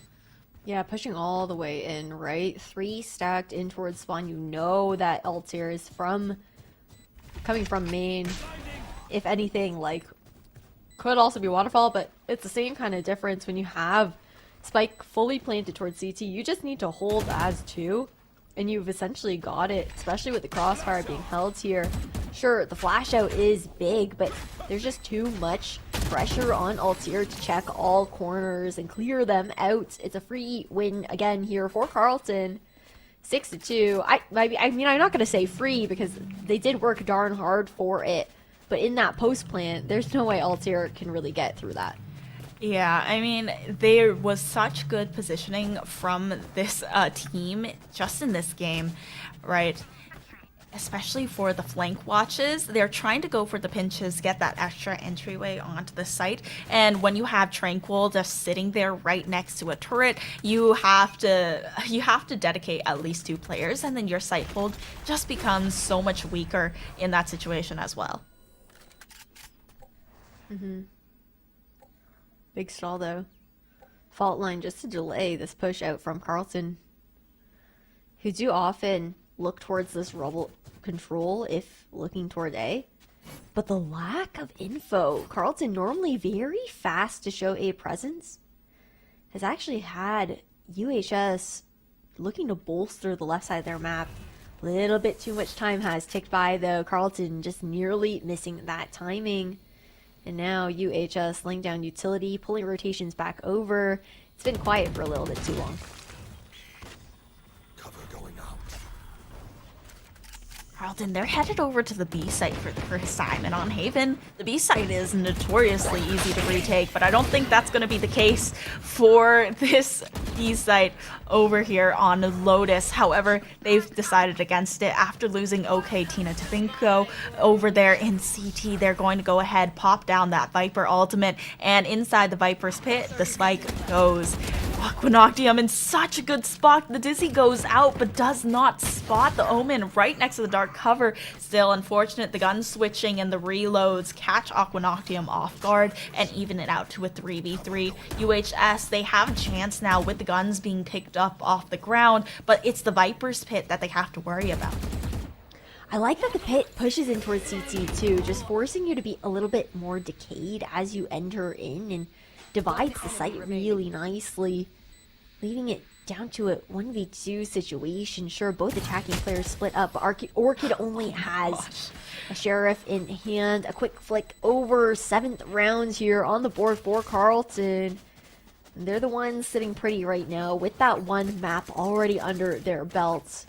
UHS need to start to pick it up, make it close, bring back that competition that we saw over on Pearl. Something's got to ignite a fire under them. Now it's hard to say what that something is going to be. Now the Thrash is once again available. There's a From the Shadows for the quick positioning on this map, but UHS, they have that gun by this time around. Always aggressive here in a lobby and just getting spammed down. Orchid didn't want to cross through the toxic screen, but was not doing a shallow enough jiggle, so they just got spammed through the corner of the wall. The tree room once again favored, like you said, but Binko on the quick flank. This is interesting. They need to watch out for the turret here. Tranquil has to know that there's someone on the way, especially with the wingman coming through. Yeah, it's always Binko on this flank, right? It's a close angle being held though by Apple. Doesn't expect it. Earns a 3rd for their trouble. Make that a 4th, and that's the ace to come out here. See you 8-2. Oh. Apple cleans up. Perfect positioning to close out the round. Only 2 more to go in this half, but UHS, it's probably not feeling good on their side right now. CU are really running away with the attacking side. Yeah, I mean, we actually, believe Gombers and I, 2 weeks ago, we were talking about Apple a lot because Apple was able to find a lot of value on the Killjoy on passive rolls, just running it into the site on Icebox, and she's doing it again here, finding a lot of value on this Viper. Now on to the next round. Alita has actually taken out the clone kill, and with only a Sheriff onto Tranquil, so the flank watch has been neutralized, and look at this, pushing through B main. They've split the players on both sides. Apple is hiding though alongside Hans. Altier, the only one watching, but Altier with the Sheriff wins that. Not sure if they're going to expect a second. Altier is still looking diligently, and look at the Killjoy turret as well. Still 5 players left alive for UHS. Hans doesn't really have too much of a choice except to regroup over on C. I mean, I like the play, just like complete, okay, let's duck into their spawn, let's just get together, let's play this same 3 split into back hall on C side. At the same time, it's a 3v5 situation, huge numbers advantage available, but all Hans needs is 1 pick to get those Seekers.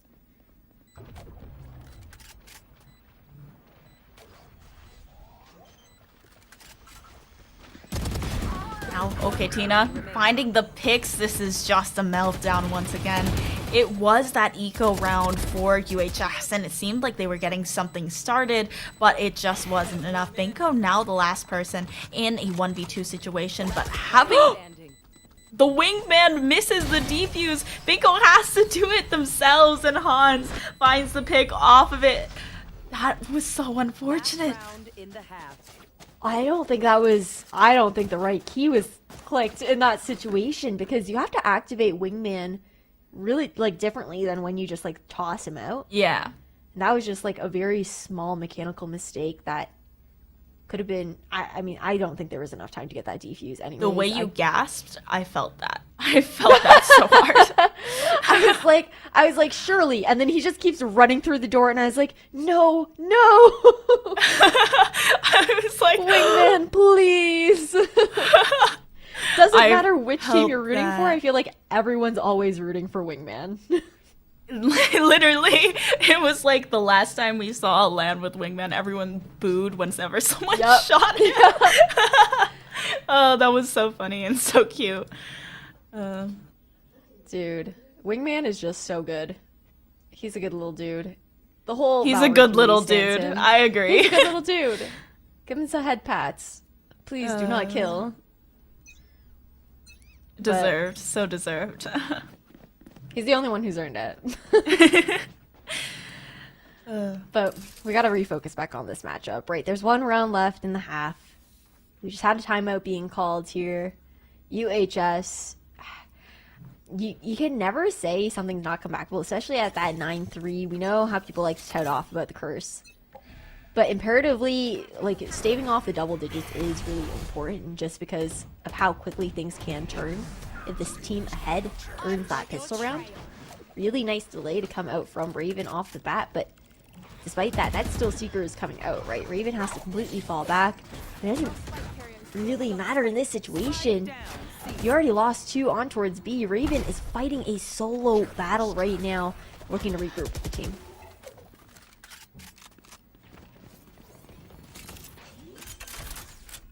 Spike going down on the B site. This is definitely going to be interesting to see how the post plant is going to occur here over on that B site.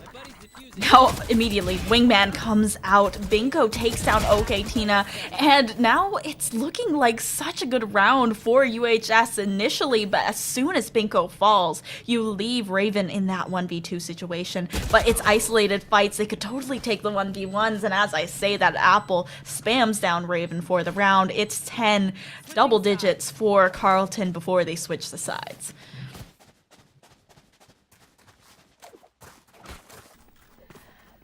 Double digits as we switch sides, and that means that it's even more important for UHS to earn this pistol round, though. But before we get into this next round, I want to remind you guys that Riot Games is now on Game Pass. You guys can play legendary titles from Riot Games with premium benefits for PC Game Pass members. Just link your Xbox profile to your Riot account and unlock agents, champions, little legends, XP boosts, and more. Join now at GamePass.com. Get your first month for $1. I'm not gonna lie, guys. It is pretty fire. I got a lot of little legends when I loaded that up on my TFT. But we're here for Valorant right now, so we gotta focus back in. Gecko on the board. Not looking to find too much with the Dizzy, though. OK Tina with the first, and that's Orchid now down. The explosive power of UHS taken out early. Now, OK Tina trying to round around this. It's just playing Ring Around the Rosie, around the structure in the middle of this site, and it's all just frags swinging over to Carlton's side immediately. UHS, after they plant that spike, it is being diffused, and Carlton, they bring themselves up to 11. A buy-up round in the next is going to bring them to 12.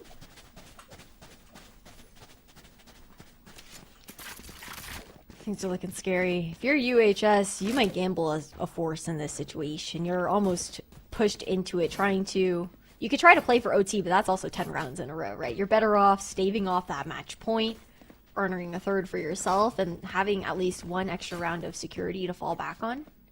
It will be the call being made, but at the same time, that means they have to find success here. Otherwise, the match is probably over. And this is really interesting how they place the wall from Carlton on the Viper here to just completely block this off, but they haven't activated it. They haven't attempted to try and get that decay on, even though they are on such a low buy. But OK Tina finding one, traded back with 2 with the force up from UHS. Here now, the plant going down. Raven in a good spot. Not going to be expecting this Omen already pushed up so far inside their own dark cover. Now the Dizzy trying to find value. Oh! Was blinded and got that pick. Now Aquanoctium is being flanked with the lurk play from UHS's side, and they do end up cinching the round, but that was scary from the play of Raven. Everything pans out at the end. But that was a really scary play that you're talking about. Yeah. I was, man, my stomach was churning at that one. Apple's just completely on fire in this game. Like 17-7 right now. Just going absolutely insane for the Carleton roster. Gun here. Pistols, though, for Carleton are going to come through. UHS, I am shocked that they're not forcing up to, honestly, all the rifles that they can afford right now, because you want every single advantage possible. You don't want to risk it on eco weapons, knowing that your opponent's just one away from match point. But it's a fast rotation now towards the B side. Dizzy finds nothing. Okay, Tina pushed off the angle. Great nade to zone coming out from UHS. Carleton now on a full retake situation. Spike planted. Carleton, that right click from Hans. What? Orchid goes down, now pushing in to CT. So we see that there's a 4v4 situation with the Bladestorm from OK Tina. Could be very big, but Tranquil's trying to wrap around the alarm bot and give enough time for Alita to turn around for the pick. Now, unfortunately, Bladestorm is neutralized. Apple has to try to make something work, but it's the Guardian that wins out the fight in the end. UHS, they are continuing their win streak to keep Carleton off match point. Important win streak needed, right? Comes down to a full loadout here for both sides. Some bonus weapons carried over here for UHS, but with the money that they saved Right there. from picking up some weapons, carrying them over, and just finding 2 rounds in a row, we'll be able to afford that. Now it's just about keeping Carleton in this uncomfortable position with their money, taking away their buys, buying as much time and as many rounds as you can.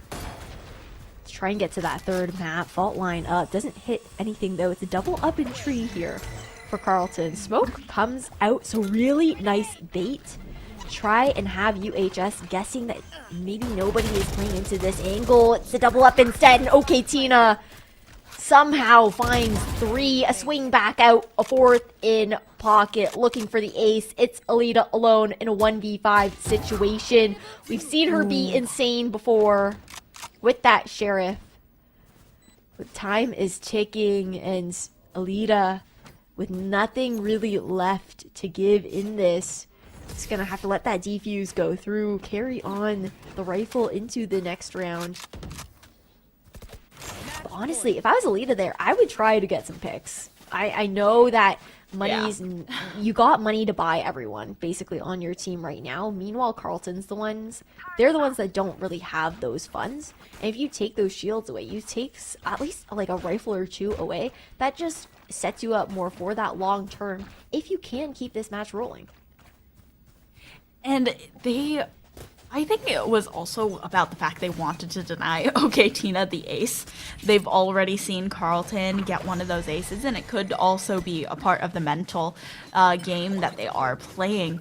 Now, looking towards that C site once again, the Killjoy is set up here. This could definitely be very difficult to get through that choke, and Apple spraying through the poison orb, that makes a huge difference. There's still that vulnerability status on some of the players that are walking through, and the decay comes, but Apple had to flick up to shoot the Dizzy, and that makes it much easier for the players to be picked off. But now Hans and OK Tina on the flank. No Killjoy to signal they're coming, and Hans is done so well. The Cloudburst also blocks off the flash, but OK Tina does dash into her teammate's guiding light. Now, rounding onto the site, trying to get onto the stage here. Raven playing Ring Around the Rosie. Last player standing. OK Tina turns, and the flick is there. Carleton, they finally close this one out. 13-4, UHS unable to continue the streak. It was a really tall task to manage. I mean, that would have been 8 rounds in a row, a lot of endurance needed, and although we saw, great endurance in that sense, great mental from the University of Houston Scarlet team over on Pearl. It's a lot to do it a second time in a row, too, especially on your opponent's map pick. And I feel like that really did ring out in this particular series. I think UH Scarlet had some great moments together as a team here on Lotus, but ultimately, Carlton FE, you cannot deny that they looked a lot more practice with specific set plays and utility pairings on this particular map. I think that as soon as Carlton had won over on Pearl, it definitely was an uphill battle going on to Lotus, since that's not really a map where you can kind of pug it out. You need to know the timings of the lurks, the rotations that can be made, when to push up, when you should just be sitting tight on the site and play for the post plan. And you definitely saw a lot of that present in Carlton's gameplay. But if you are interested in playing games like Valorant and getting that drip for it with the battle pass, or if you want to play other new games on day one, then you could definitely check out that Xbox Game Pass, where you can play all the new games on the first day for only $1 on your first month. Whew. And speaking of which, I believe we do have a little interview to set up for you guys. So I think we're going to throw to a quick break while we get that sorted. We'll be back with one of the players from Carlton FE just on the other side of this to break things down and how they feel now going into the LAN.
Open your third eye and welcome this ad to reach video game nirvana through PC Game Pass.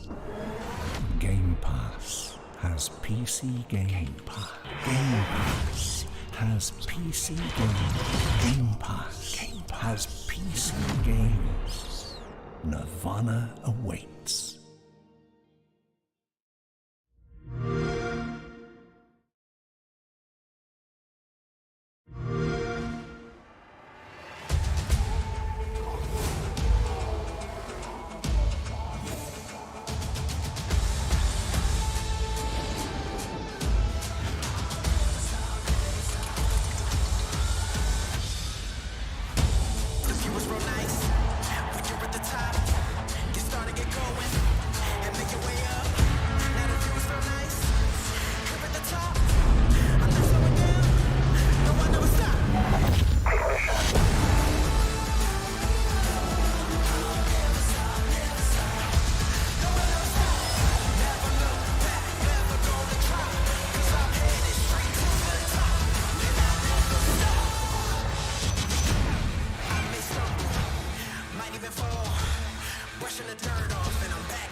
We'll turn this around. Gotta turn this around. We'll turn this around.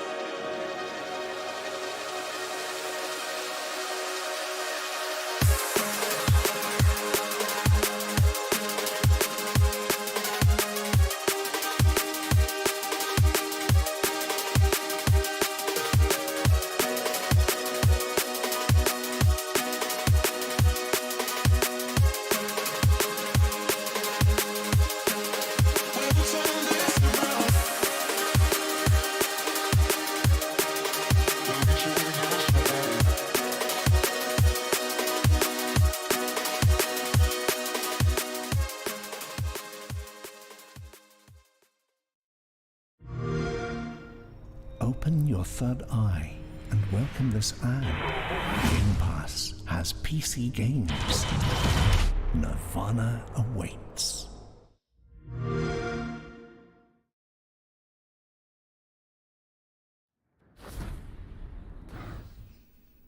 Welcome back, everybody. We just saw Carleton take it 2-0 in a clean sweep. They're up against University of Houston Scarlet. And Epitomes, we've got an interview coming in as well. We're going to say hello to Hans on the other side of things as we, dial her in. Hans, how are you doing? Congratulations on the W today for that seeding, getting that bye round.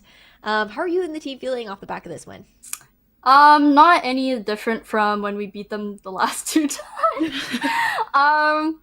Definitely feel good that we still have that sort of advantage over them. They have been named to be the best, and that we're kind of have upset them the last 3 times that we've played them because they've been the best in America. But yeah, we rep the North and we bring it. So we rep the North out here. We're both actually Canadian too. Oh, really? Actually, all 3 of us are Canadian. Yep. Yeah, we got a whole Canadian squad up here. But no, it's definitely shown through. I read through the interview that your team did with Paidia and the article that was put out and stuff. And I saw that you guys got a coach coming in, one of the players from the open team over at Carleton coming to help coach you guys. I know you guys did your homework as well. And do you feel that, how were you generally feeling going into this matchup? I would imagine confident, all things considered?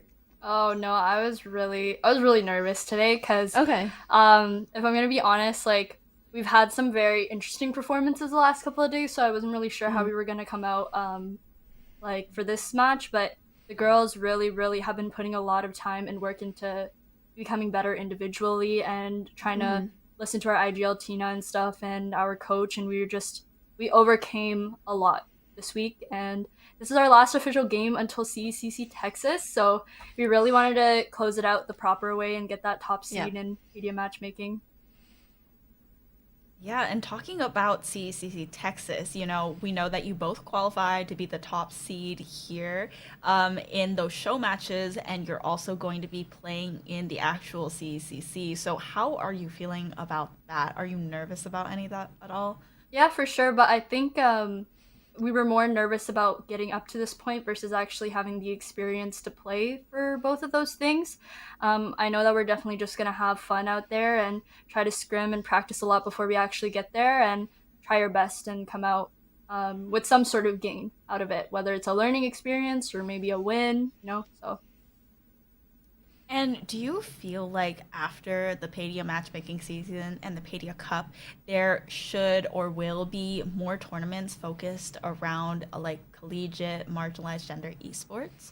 Oh, 100%. I think that this was sort of like one of the biggest tournaments for female/non-binary and collegiate, and I think that this will give a lot of not only just schools but a lot of other organizations like CECC and all this just a sort of like a platform and sort of like an idea that they can do this with their own platform, they can do this with their own organization, and I think that it just gave so many schools like something that they can do with marginalized genders and stuff as well, because we have so many female/non-binary/any marginalized genders playing Valorant now that this stuff can actually be really, really possible even in collegiate, even in game changers. So I think that organizations are definitely going to take from this in a very positive way. No, that's awesome. I think it's just super important to like have these opportunities, especially with like Paidia Cup. The nicest thing about it is that it opens up the door to have anyone from any school play with each other within it, right? You guys are lucky enough to obviously have like a roster coming from Carleton specifically to all play together. Do you guys actually do you guys like boot camp on campus at all? No. We're not.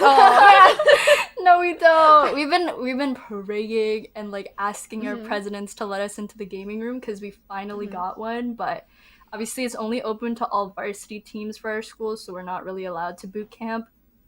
But I wish and I hope that next year the female team will be able to be given this privilege because of our performances and whoever ends up being on the roster next year, because I think that we deserve it just as much as any varsity team with how much we've achieved this year.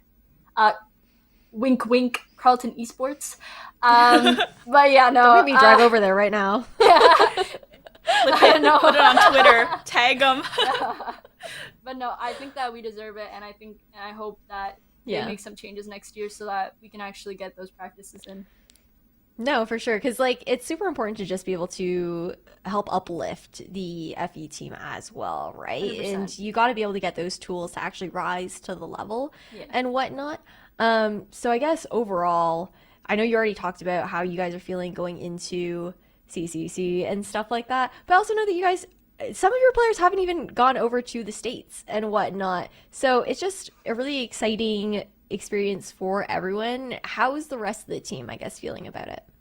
Oh, they're 100% like PMA.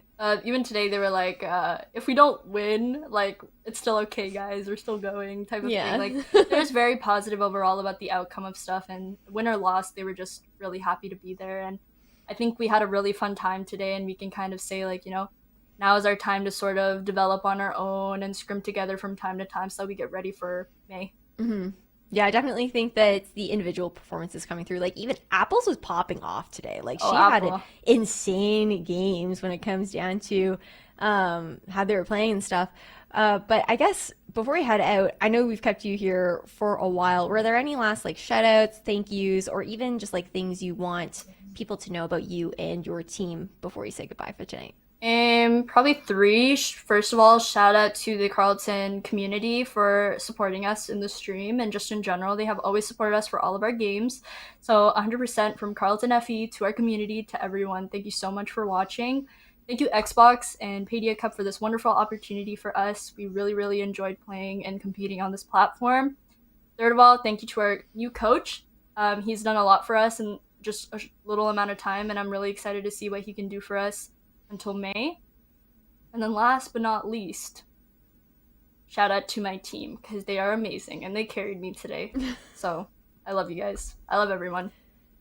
Team goes hard. We absolutely love to see it. We're super excited to see you guys head over to CECC. Thank you so much, Hans, for taking the time to do this interview with us. Wishing you the best of luck over in Texas. But we're going to have to say goodbye to Hans for now as Epitomes and I look to close out the show. How are you feeling about that interview?